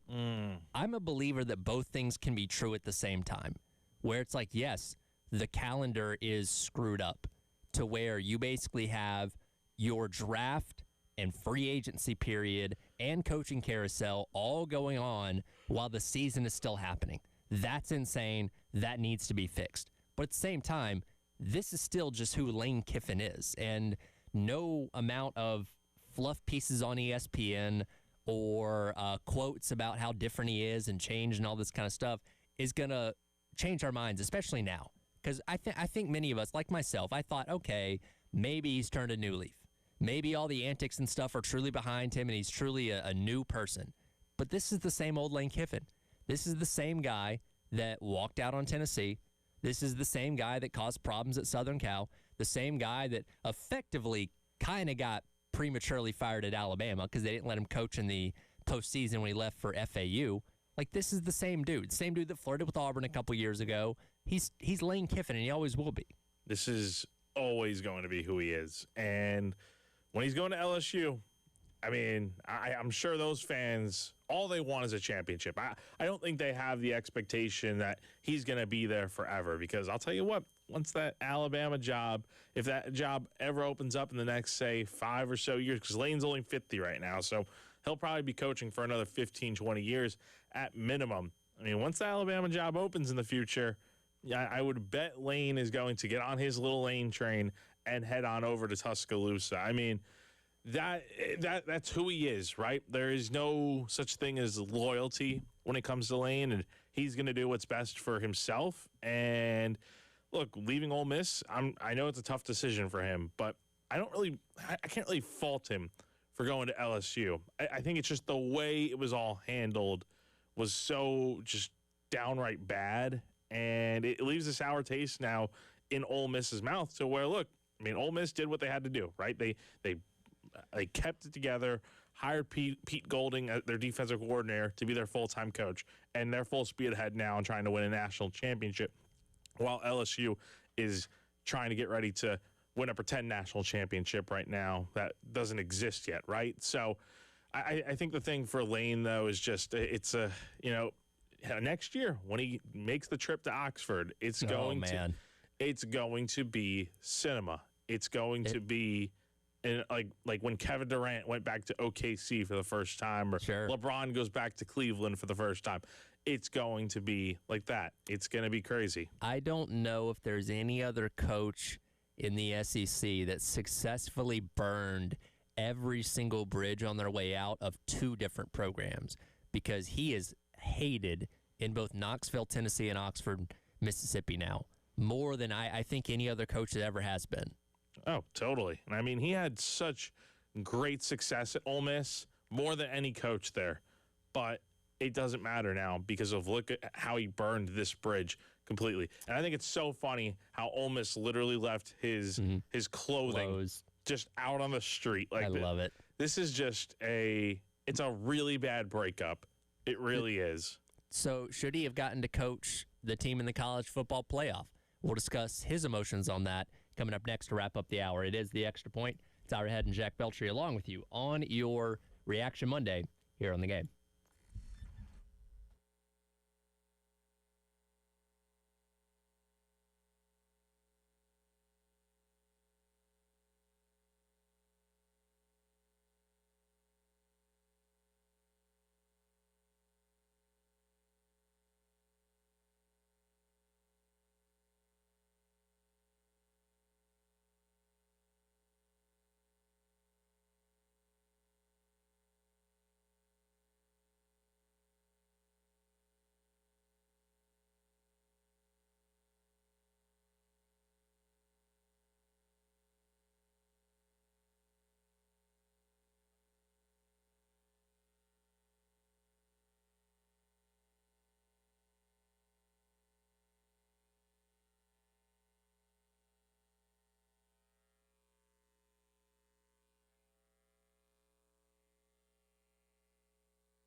I don't know that there's so many emotions today, and it was so rushed.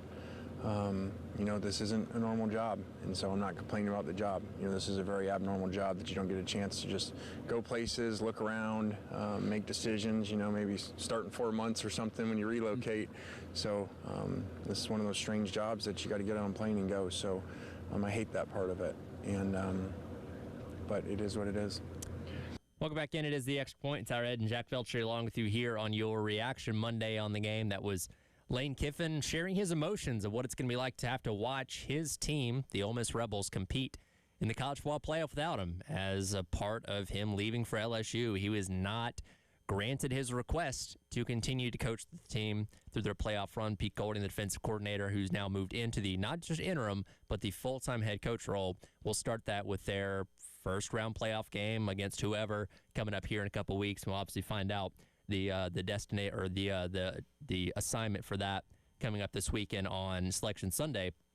And in his statement that he put out on Twitter, he said, "I was hoping to complete a historic 6-season run with this year's team by leading Ole Miss through the playoffs, capitalizing on the team's incredible success and their commitment to finish strong, and investing everything into a playoff run with guardrails in place to protect the programs in any area of concern. My request to do so was denied by Keith Carter, despite the team also asking him to allow me to keep coaching them so they could better maintain their high level of performance. Unfortunately, it means Friday's Egg Bowl was my last game coaching the Rebels." Again, all the details are going to come out, but I don't believe the players wanted him to coach the playoff run if they knew he was leaving for LSU, based on what we've seen and heard in the couple days since. And look, if I'm a player at Ole Miss, why would you? I'm sure he's going. I'm sure Lane's going to try to, as he already has, bringing some of his staff with him. And I thought it was so funny how I saw something on Twitter. I don't know if it's legit or not, but apparently it was you either have to be on the plane with Lane heading to Baton Rouge yesterday, or you're not coming on staff. So I thought that was super interesting because he brought his OC, Charlie Weiss, with him. But if I'm a player at Ole Miss and Lane's trying to flip me to LSU to join him and transfer there, I'm not going. I mean, just the guy kind of comes off as a scumbag for the way this whole thing has been handled, and it's just it's the most Lane Kiffin way this could have went down, to be honest. Well, I guess it depends on how big of a check they're going to write him, right? Like if you're a player at Ole Miss and Lane comes to you and says, "Hey, we're going to offer you more in NIL to come play for me at LSU," you'll probably entertain it then. But I understand where you're coming from when it comes for the feelings for players right now. And they all seem pretty hyped that Pete Golding was taking over. I mean, they were leaving that meeting, Pete Golding era, hotty toddy, we're going for the national championship, and nobody seemed upset that Lane was gone. I don't know. It's just a weird situation all around. Like, think about this too. If you're an Ole Miss fan, you just had the greatest season in program history. You are going to the college football playoff, and your head coach has just completely unraveled this whole thing. How would you feel? Like, if you're an Ole Miss fan? I mean, like, what the heck just happened? Like that. It's just crazy to think about what a whirlwind of the last few weeks it's been. But I'm sure they're glad it's over now. And I agree with Ole Miss and Keith Carter and not having Lane coach this team in the playoffs because, and again, the whole schedule with college football is messed up, as we've alluded to, but there's nothing you can do about it right now. It's just the way it is. I mean, if Lane were to coach Ole Miss, it would be, coaching, your rival essentially, right? And I think back to, there's a few examples out there. The one that comes to mind is when Kirby Smart finished out at Alabama before going to Georgia in, 2015, 2016. But I think that's different. And he was only a DC at that point in time. Exactly. And it's like, Shane Beamer going from... And the calendar was way different then, too. Totally. And Shane Beamer going from Oklahoma to South Carolina. But he was also a position coach. Like, it's completely different, I think, for a coordinator, which is why I think we see them finish out the season. But for a head coach, I mean, I can't even imagine juggling the responsibilities of being a head coach at one school while also being the head coach at another school, dealing with the portal and whatnot. I mean, that's just a scenario that would not work. And I think for Ole Miss to have success in the playoff, I think they have to be without Lane. Well, I think they do. And also, you're going to conference rival. Like, let's say if he left for the Penn State job instead. Could you maybe make more of a case of him coaching the playoff? Sure. I still think no, but that's different. You're going to the Big Ten. You're not going to see Penn State outside of a postseason appearance. You're going directly to a team that you are playing next year. That's completely different.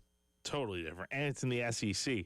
So it's just very different on all fronts. And I think it allows them, because now they've got Pete Golding as their coach. They've got all their players there. Like, they are set up to go on a run here. And I know they've lost some pieces now with Weiss and Lane, but I think they're going to be fine. And now the question becomes, will the CFP committee dock them a little bit in the playoff rankings? They said they wouldn't. I personally think, because we haven't seen a game without him as the head coach. Yeah, exactly. I mean, the players are the ones on the field that have to make plays. So I would be stunned if Ole Miss isn't hosting a playoff game in the first round of the playoff here in a few weeks. Oh, this story's got more layers to it. His presser's today at, I believe, 4:30. We'll see what he says then, and we'll probably talk about that coming up more tomorrow. Reaction Monday, though, rolls along. We get back into South Carolina and Clemson coming up next as we get in the Gamecock Central Takeover Hour presented by Firehouse Subs on your Monday on the Game.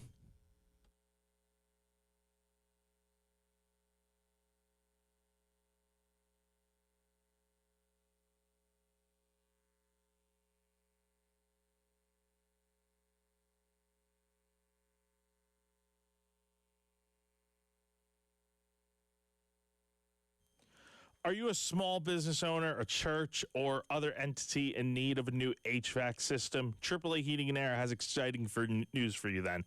AAA offers financing to qualified organizations to aid them in installing a new light commercial HVAC system. It's as easy as calling AAA for a quote or finding them online at callAAAtoday.com.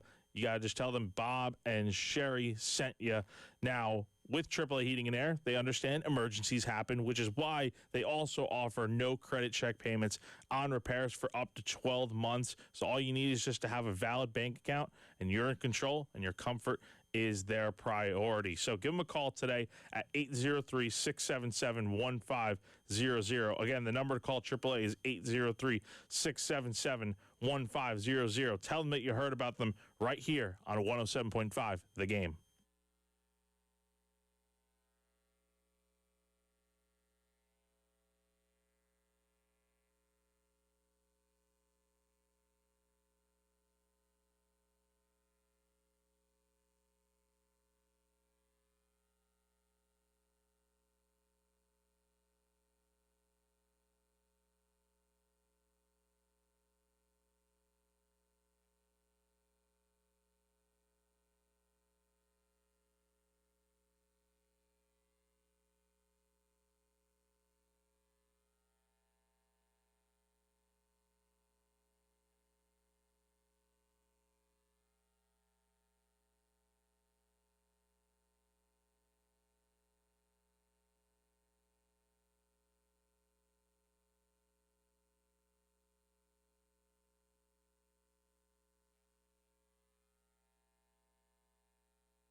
11 o'clock on your Monday morning. Welcome in Gamecock Central Takeover Hour presented by Firehouse Subs. Tyler Head, Wes Mitchell, Chris Clark along with you for the final reaction Monday of 2025 because the season for Carolina finally did come to an end. 28-14 on Saturday, falling to Clemson, dropping to 4-8, ending what has been ultimately a disappointing year. And we'll spend plenty of time this week, the entire offseason, talking about what could have been this year. But at the end of the day, you had your opportunity on Saturday, and it's almost cruel fate that once again, 3.5 minutes to go, you're down 6 points. You've got the ball on your own 5-yard line with the opportunity to drive the length of the field, to maybe score a touchdown and beat your rival, to add some kind of positive note to the end of what's been a disappointing year, and you blink, and boom, you're down 2 touchdowns and the game's over. Like, if that wasn't a microcosm for this season, I don't know what was. We did our pod this morning. Wes used that exact term. You know, when that happened in the immediate hours and up until today, I've had the same word in my head, microcosm for the season, because once again, you've got a game that you made some big plays. You gave up some big plays. A lot of things haven't gone well when you look at how the game played out. Yet you're still sitting there going, goodness, you got an opportunity to go win this game. And in a lot of ways, it reminded me of the Missouri game, right, where, you know, Carolina did find some things in the run game late against Clemson, but you didn't run the ball effectively. You hit some big plays in the passing game, just like the Missouri game. I mean, you threw for almost 400 yards in this game. Mm-hmm. Missouri, you threw for over 300. You didn't get a lot of stops defensively, but you got enough stops. You got a key stop at the end there where Clemson's out of, you know, they're kind of in field goal range, but they said rather than risk this long field goal, let's punt it, let's play defense, let's pin them back deep. It ends up, you know, being a good decision because Carolina immediately throws kind of an interception that ends up sealing the game. And another one where you're looking at it and going, you know, there were opportunities, and as poorly as some facets of this game went for Carolina, you know, getting dominated in the first half, especially in time of possession, but it being a 3-point game, you know, you look up again, said it earlier, you look up and you've got an opportunity to go win the game, and you can't get it done. You know, Missouri, Bama, other games this season, very, very similar scenario. I don't know if it was almost like if you could draw up one of the most painful possible ways to lose the game, that was it. And I told Wes earlier, I don't know if it would have been more painful to put together a drive and get to midfield and stall out, or to get down, you know, you needed a touchdown, to get down at the 10-yard line, the 5-yard line, and stall out on 4th down and lose the game. Maybe that would have been more painful. To me, it was almost worse just to have that hope build up. You know, you could feel it in the stadium. Everybody's looking around going, we can put together a legacy drive and win this game. And then it just immediately, like, it was just the extreme switch flip that was, we're about to go see what happens here. We're about to at least put together a drive, and then boom, that hope crushed just immediately.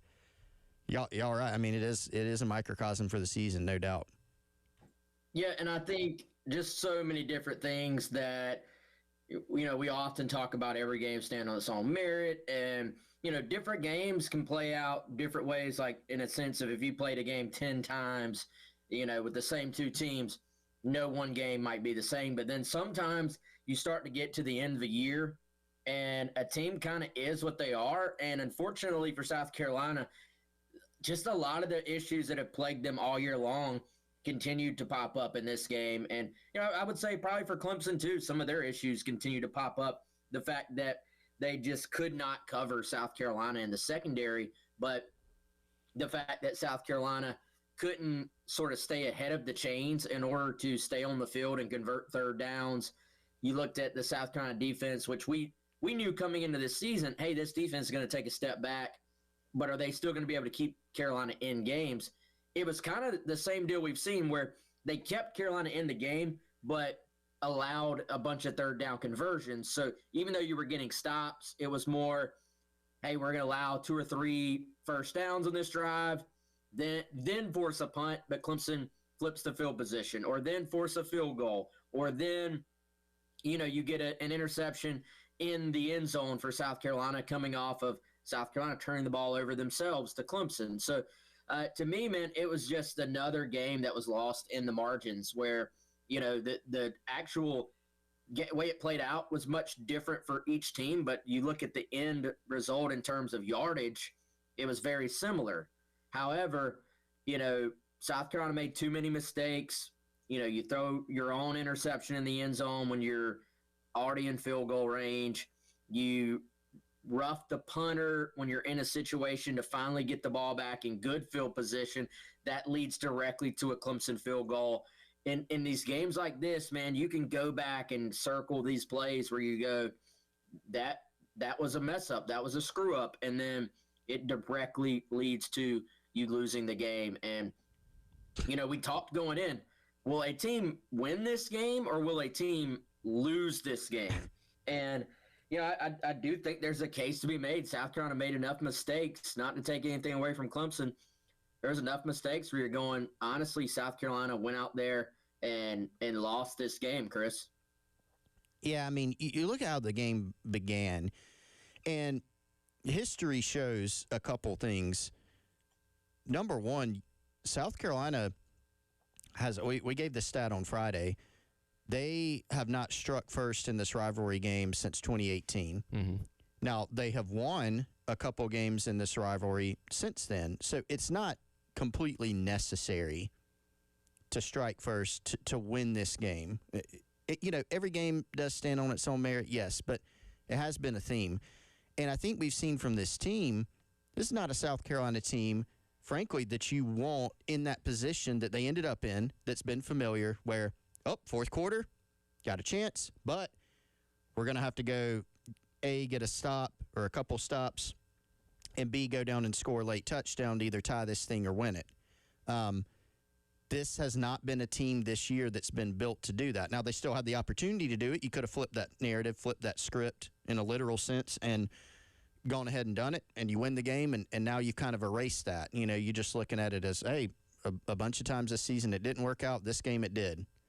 But they were in that position, and kind of just sticking with the theme of the season, they weren't able to get it done. But point is, this is a situation where if you're South Carolina, you really felt like you wanted to strike first. Put more pressure on Clemson, play defense, don't make critical mistakes, go score first, and let it was a good atmosphere, noon game, but still a good atmosphere. Yeah, there's Clemson people in the stands, as you would expect, but it was still very majority at home South Carolina crowd, and they were keyed up at different points in this game, especially early. Well, after the first 3 drives, it's Clemson punt, South Carolina punt, Clemson punt, and then you start putting together what looks like, okay, we got a drive going here. You get an 8-yard catch to Jared Brown. You get a pass that's broken up, and then you've got a 2nd and 10 backed up on your own 13. You get a 32-yard completion to Jared Brown, and you're on, okay, here we go. Fumble, right? Now, didn't hurt you as bad because Clemson ends up throwing an interception on a ball that on the snap looked like it had a chance to be a touchdown. It's underthrown, you get a pick. But you look back at that initial drive and you go, if you don't fumble that ball, you're at the 45-yard, your own 45-yard line. You got a fresh set of downs. You got an opportunity to go strike first there. At a minimum, you've got an opportunity to try to pin Clemson deep. And, field position was such a key early in this game. The turnovers really, really hurt here. The turnovers, the critical plays. Wes, you mentioned the roughing call on the punter. That ended up being obviously a significant play in the game. Yes, Clemson only got a field goal out of it.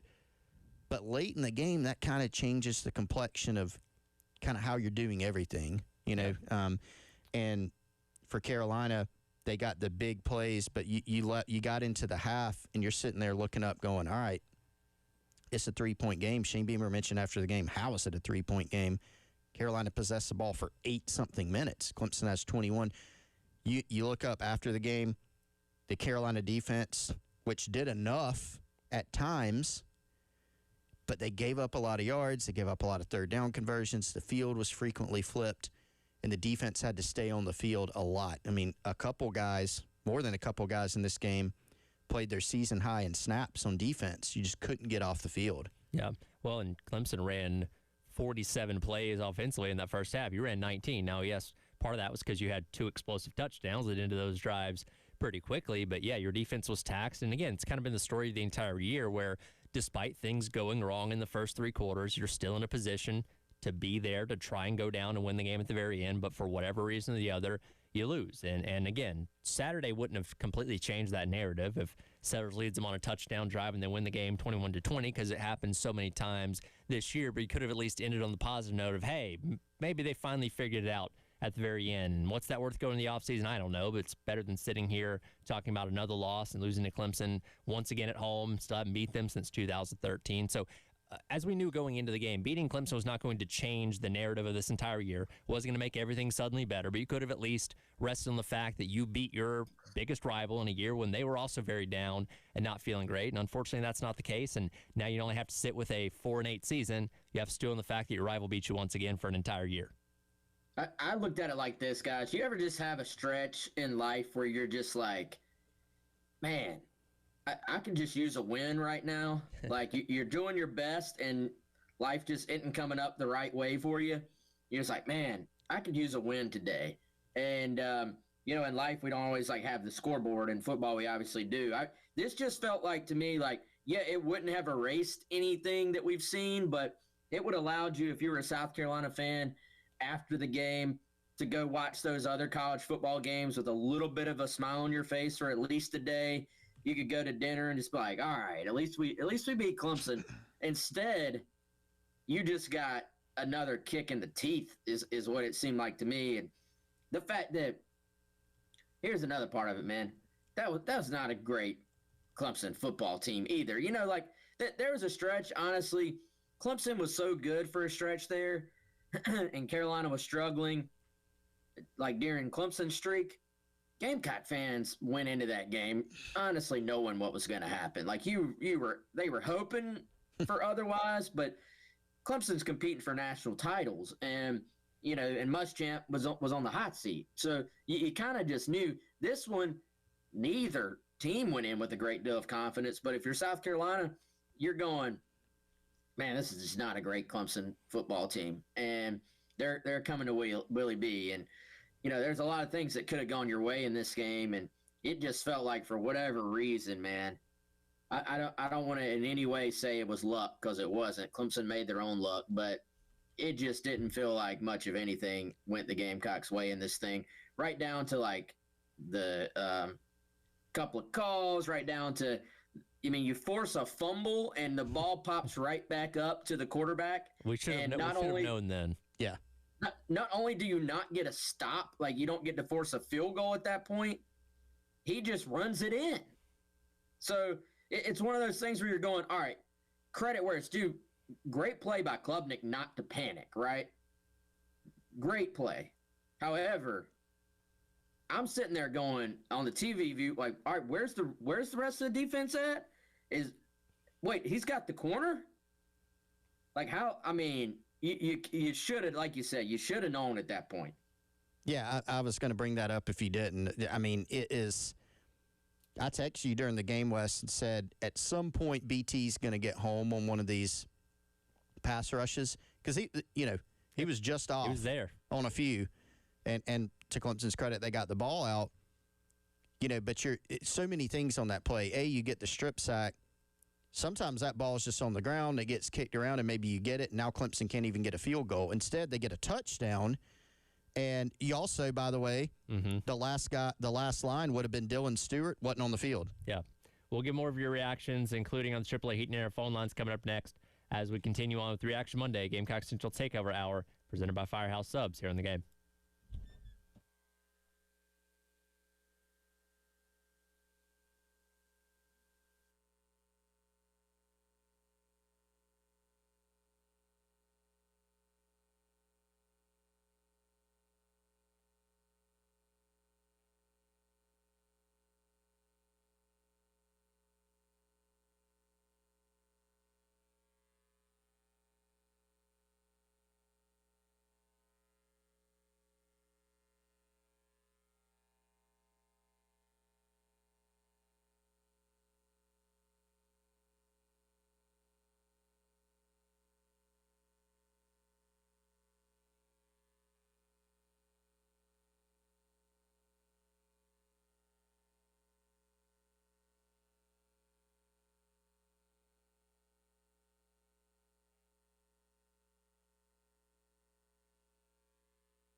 All right, welcome back in. It is the Gamecock Central Takeover Hour presented by Firehouse Subs. Tyler, West, and Chris along with you here on your last Reaction Monday for Gamecock football, at least in 2025, breaking down the 28-14 loss to Clemson to regulate them to 4-8 on the season. And we've been taking your calls all morning long. We head back out to the AAA Heating and Air phone line. Scott wants to weigh in on what he saw on Saturday. Scott, appreciate your call as always. What's on your mind today, man?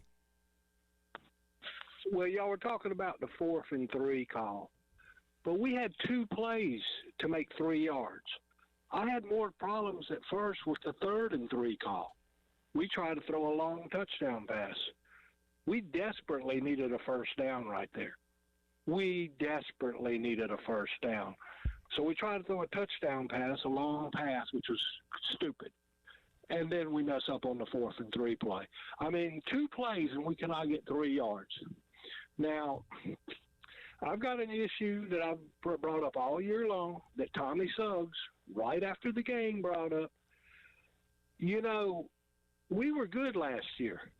Lenoir did a lot of things, and everybody's talking about him regressing. Well, everybody watched film on him all year long, and they came up with a plan to stop that. Our problem is we didn't come up with a plan to change it up a little bit and use his talents. Tommy Suggs said this 5 minutes after the game was over. He cannot understand why, and this is on the coaching. This is the head coach has got to notice this. You got to move the pocket. You got a man with talent to get out and move, especially when you have an offensive line that can't block, that cannot keep. We had, 5, 6, 7 sacks in the Clemson game? And we just kept dropping straight back, even at the end of the game.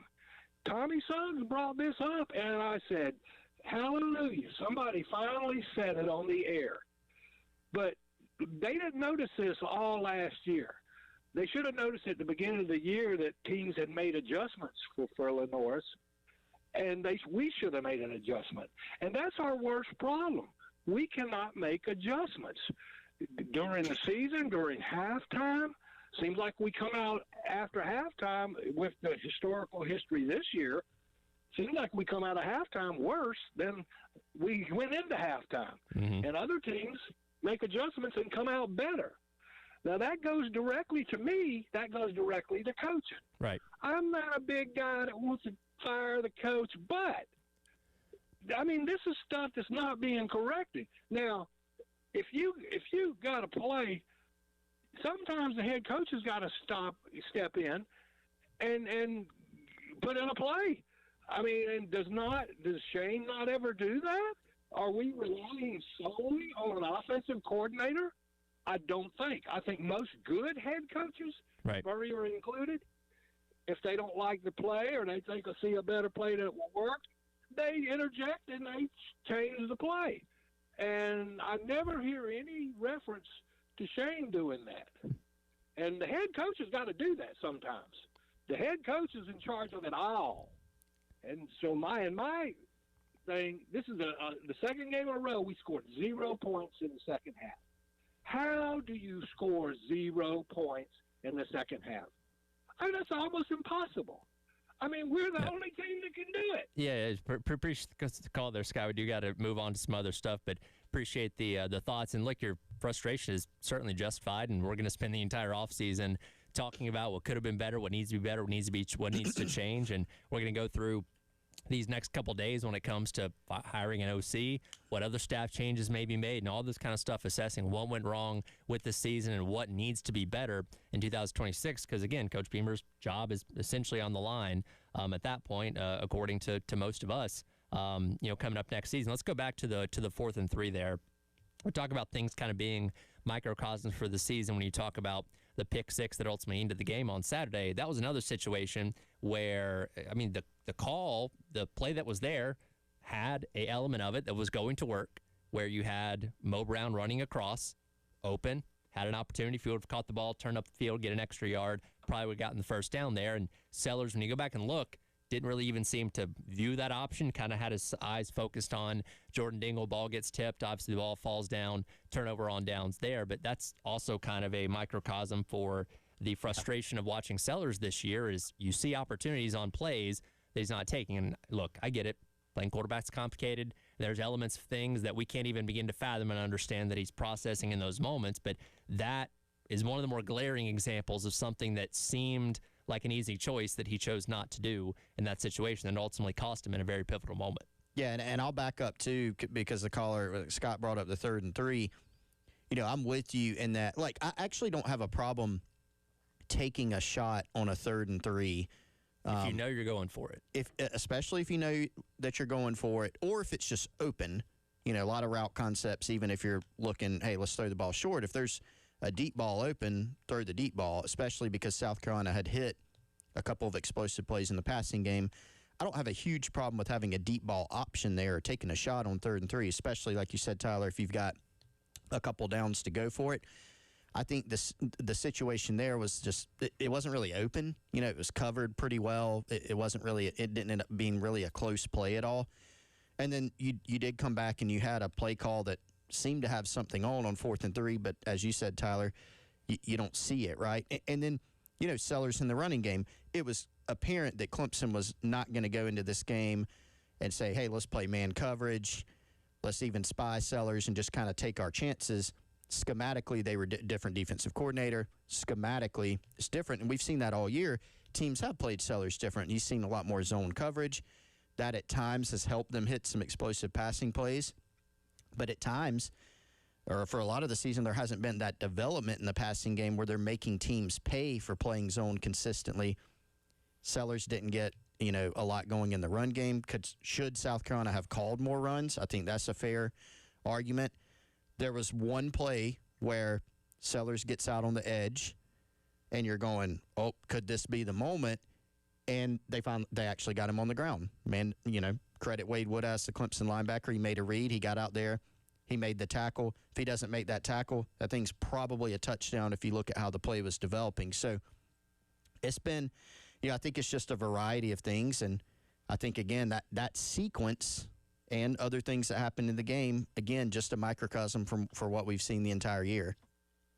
Yeah, I mean, I think Scott made some good points. I think, honestly, it's a little bit oversimplified just to say roll the quarterback out. You can't roll the guy out on every play. Can you roll him out more? Frankly, I mean, since Furry took over, if you look at the 3-game sample size, we actually saw them get Sellers outside the pocket.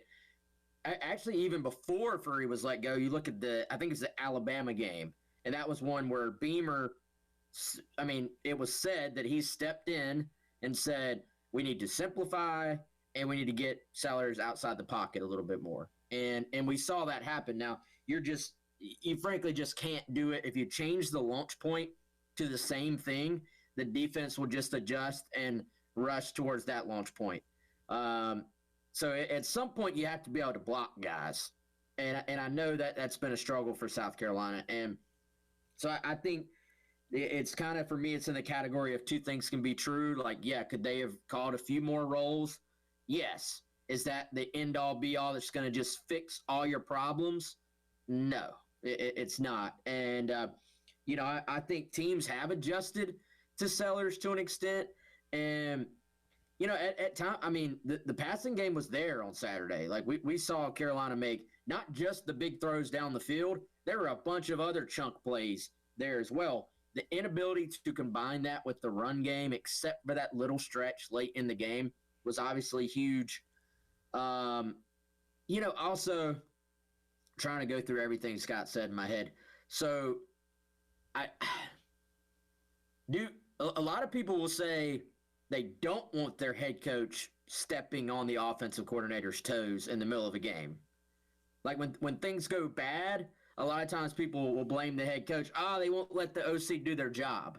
So really you need that OC. Like the head coach needs to make suggestions, but you need that OC to be the one calling 99% of the plays, honestly. Right. Speaking of which, we can discuss the candidacy of Mike Furry. I believe that did come to an end on Saturday. We'll get into some of the offensive numbers coming up next as we continue on with Gamecock Central Takeover Hour, presented by Firehouse Subs on your Reaction Monday here on The Game.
Donovan Murph comes in for him. He goes in motion, and Harbor wants to roll right side, steps back, now going to go deep. He's got a poster out to Harbor in the end zone. Caught! Touchdown, Carolina! Touchdown, Nick Harbor! Go deep at Williams-Brice Stadium, 53 yards. Boom! Are you kidding me? Welcome back in. It is the Gamecock Central Takeover Hour presented by Firehouse Subs.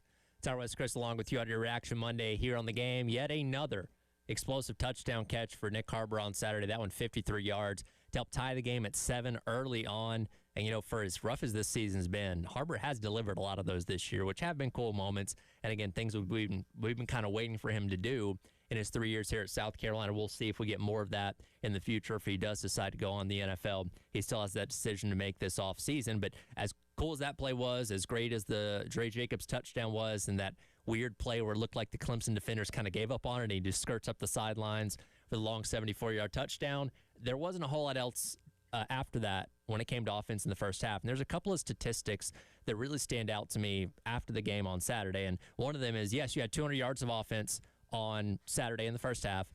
159 of those yards came on 3 plays. The 2 touchdowns and the long catch that Dre Jacobs had early on in the game as well. You only had 19 plays. The other 16 plays accounted for 41 total yards. That's obviously not enough to get it done. You were 1 of 11 on third downs, and your only third down conversion was late in the game with Rasul Faison after you were already down 14 and the game was effectively over. And one key that we talked about on Friday in buy or sell, getting into the red zone. Carolina struggled to get in the red zone. So did Clemson coming into this game. Carolina ran no plays in the red zone. They didn't run a play in Clemson territory until halfway through the third quarter on Saturday. Put all that together, that's not enough to get it done. And even still, crazy enough, you had your opportunity there at the end. Didn't happen, obviously, but that's just the offensive performances throughout the entire year kind of summed up with your performance on Saturday. Well, and it goes back to, again, something that has been a theme this season that's reared its ugly head, and that is that South Carolina has been entirely too reliant on explosive plays. You love making explosive plays on offense. You love when they go for touchdowns. We've seen actually a pretty high percentage of explosive plays, which in one way is kind of bizarre for an offense that's struggled in almost every area. It's almost surprising to me. It is surprising to me that they've been able to have that many explosive plays. But the problem is if you're overly reliant on them to generate offense, to generate scores, that makes it tough to actually win games, because if you're not hitting explosives, which are lower percentage plays just in general, then you're going to have a difficult time, right? You're going to suffer in terms of field position. For this team, they haven't been able to run the ball well. They haven't been able to protect well. Like, the explosive plays metric is kind of the one thing that you can hang your hat on. And look, it's been one of the very few things that if you say what's gone well for South Carolina on offense this year, that you can't really point to much, right? The scoreboard, the stats, there's not much there. Nick Harbor's been maybe the bright spot offensively. And even him, I mean, you look, he had the ball that went off of him, when he got hit that went for the pick six. He had maybe inconsequential, but he had the fumble very late in the game. But you look at what he's done, his development, he's developed into more of into a actual wide receiver. Some of those plays, it's an oversimplification when people said, oh, just throw the ball deep to this guy every time. You can't do that in reality, but he's actually made some of those like video game dream plays that you envisioned. Teams know that he's a huge deep threat. Clemson was in 3 deep coverage on that play. Doesn't matter. He can run past you, and look at what he's done this year. He's basically doubled his yardage, and he has 6 touchdowns this year. So, on the whole, a good season for him, and you love to see the development. It just kind of gets lost within the context of all the other offensive struggles that they've had this season. Yeah, and I think they've been explosive at times. I think sometimes this year the explosiveness was more apparent just relative to the overall lack of success. Like, I don't know how they compare number of explosive plays to the rest of the country. Like, I imagine it's still not the highest in the world. However, we saw them, especially against Clemson secondary, like the two big pass plays stand out, but there are several other just chunk plays in this game where you're going, South Carolina is cooking on offense in the passing game, but they just have not been able to smooth it out with those plays that nobody even bats an eye about, where, you have a 4-yard run, you have a 6-yard run. What about the plays in every single game where both the offense and the defense kind of consider it a minor win? You run for 3.5 yards. Defense is like, all right, we're okay with that. Offense might be like, all right, I guess we're okay with that. Nobody even remembers those plays. But those plays are the difference in being 2nd and 10 or being 2nd and 6.5. And it matters a ton.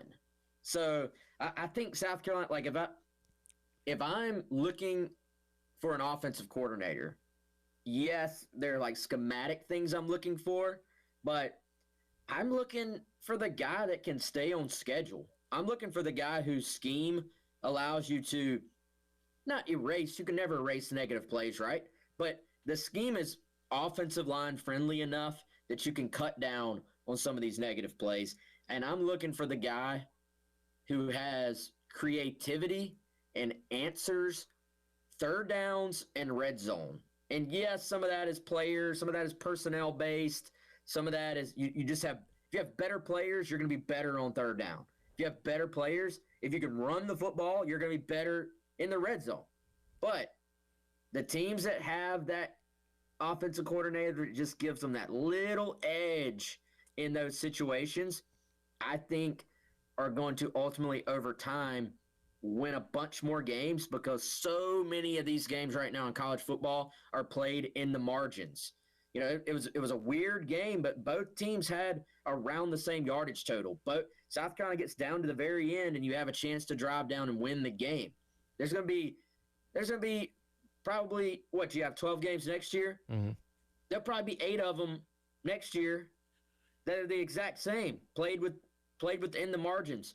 Who can find the advantage in the margins? And, I think that is something that South Carolina has to really focus in on as they make this next OC pick. To answer your question, I looked it up. So Carolina in total scrimmage plays of 20-plus yards is 48th in the nation. That's just kind of encapsulating all explosive plays. I get it. Run plays are obviously, depending on who you ask, between 10 and 12 yards, and pass plays between 18 and 20-plus yards. But overall, total explosive plays, you're tied for 90th with 48 total this year. So again, that kind of speaks to the feast or famine side of how this offense has been this year, which obviously isn't sustainable if you want long-term success in the SEC. And again, I think for anybody that thought Furry was still kind of in the mix, I think Saturday kind of ended that in terms of his opportunity potentially be your next OC. Still want him on staff because he's done a great job and done really good things with the wide receivers, but it does still seem like you're definitely going to go outside and bring somebody else in to call the plays next year. And I think that was the most likely situation, even with a win and some offensive success. I think,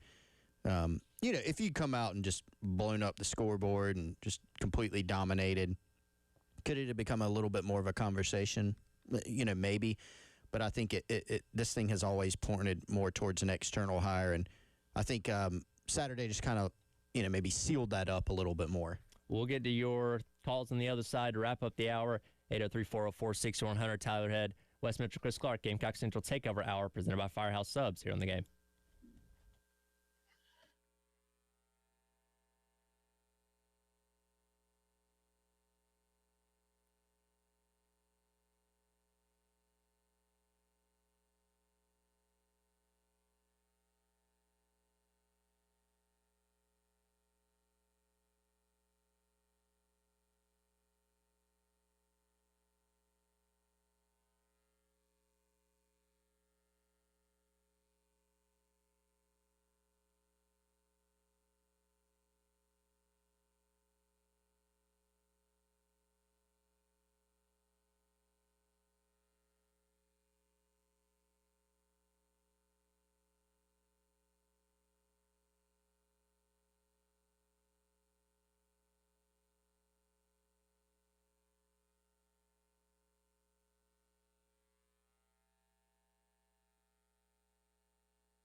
All right, welcome back in. Gamecock Central Takeover Hour presented by Firehouse Subs. Tyler West and Chris along with you here on your Reaction Monday, wrapping up the hour here as we continue to break down South Carolina's 28-14 loss to Clemson on Saturday. Want to squeeze in one more call here. Will's been waiting on the AAA Heating and Air phone lines. Will, appreciate your call.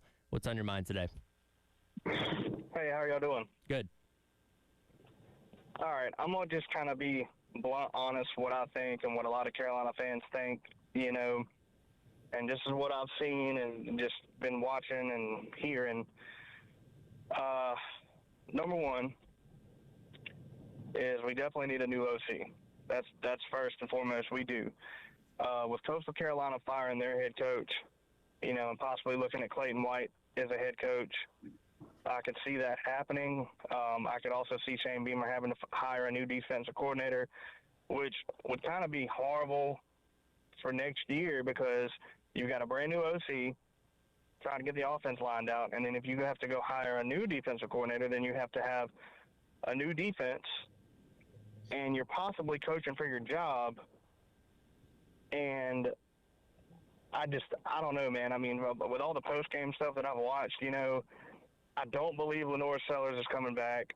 It's hard to think that Stewart or Harbor or, I mean, Kilgore would even come back. I mean, hell, I mean, Lenore Sellers was smiling on the sidelines at the end of the game, and it just doesn't seem like we have any leadership on this team. And, you know, you look at a lot of the older South Carolina football teams, you know, back when Clowney and, you know, all the glory days, if you want to call it that, you know, them boys had attitude, you know what I mean? They played with a chip on their shoulder. They had swag, if you want to call it that. I mean, they were proud to play for South Carolina. And today's football with NIL and everything going on, it's like, you know, either we're going to go here and win now, and if we don't, we're going to transfer and go to another school that's going to pay us more, and we're going to win something. And, you know, I honestly feel like that, you know, until South Carolina boosters and people that are writing these checks, you know, until they decide to not accept mediocrity as a football program, that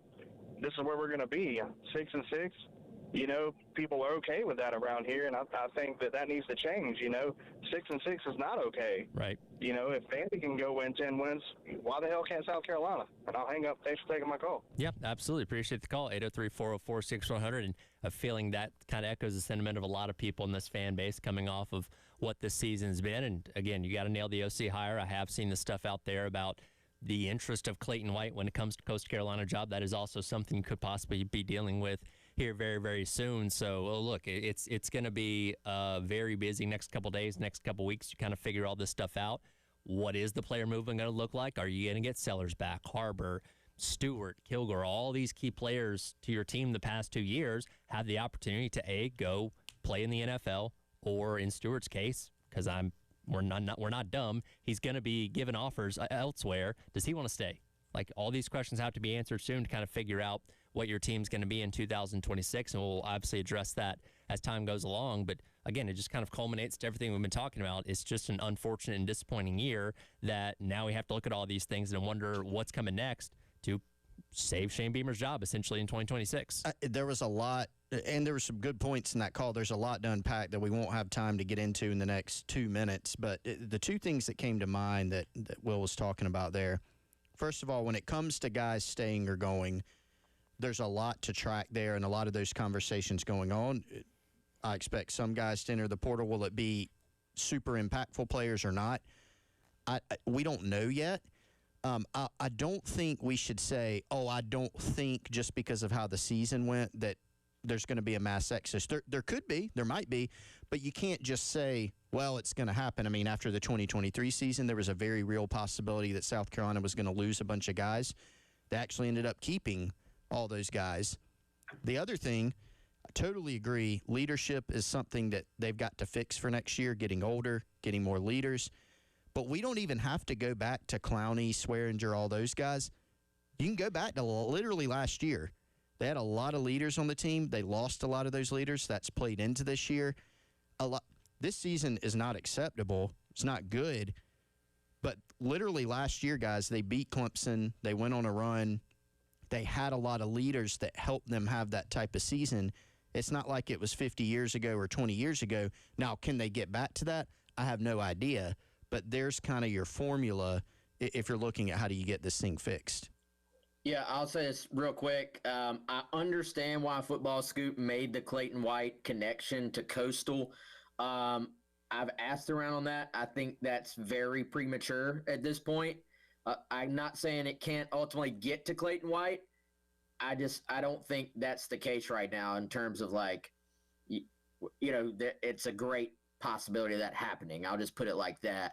Also, we just don't have time to hit on everything Will said, but yet sometimes, yes, making a move is how you don't accept mediocrity, but they're not going to make a move most places when that coach won 9 games last year. So this season puts you firmly on the hot seat at most places. I think that'll be the case at South Carolina too going into next year, but most of the time, making a move is not always the move that fixes everything. Yeah.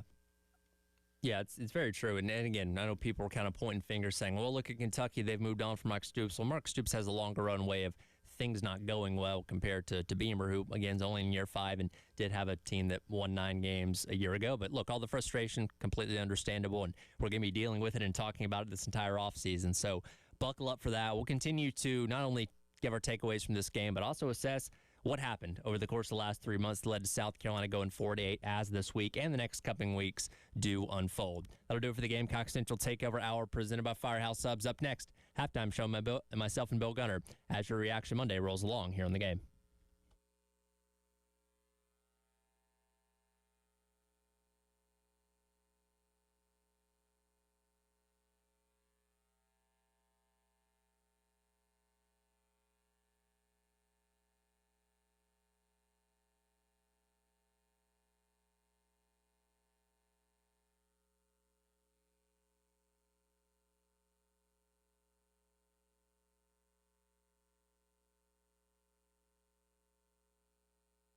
All right, as we close the hour out here, guys, let's tell you about our friends over at Integrated Media. You hear about them on the show pretty much every day here. They've been to my home. They've been to Wes's home. Let them come out to yours and help you with anything that you may need from an audio-visual or tech standpoint.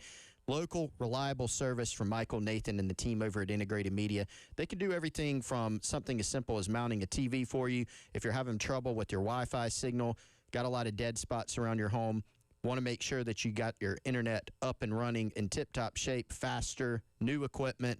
They can do that, but they can also come out, install security and cameras, wireless speakers, trick out that man cave or that outdoor space that you've been dreaming of. They can do it all for you. If you want to see some examples of their past work, Integrated Media Columbia on Instagram or Facebook, or you can give them a call, 803-948-8327. That's Michael, Nathan, the team over at Integrated Media. They are a true one-stop shop for all your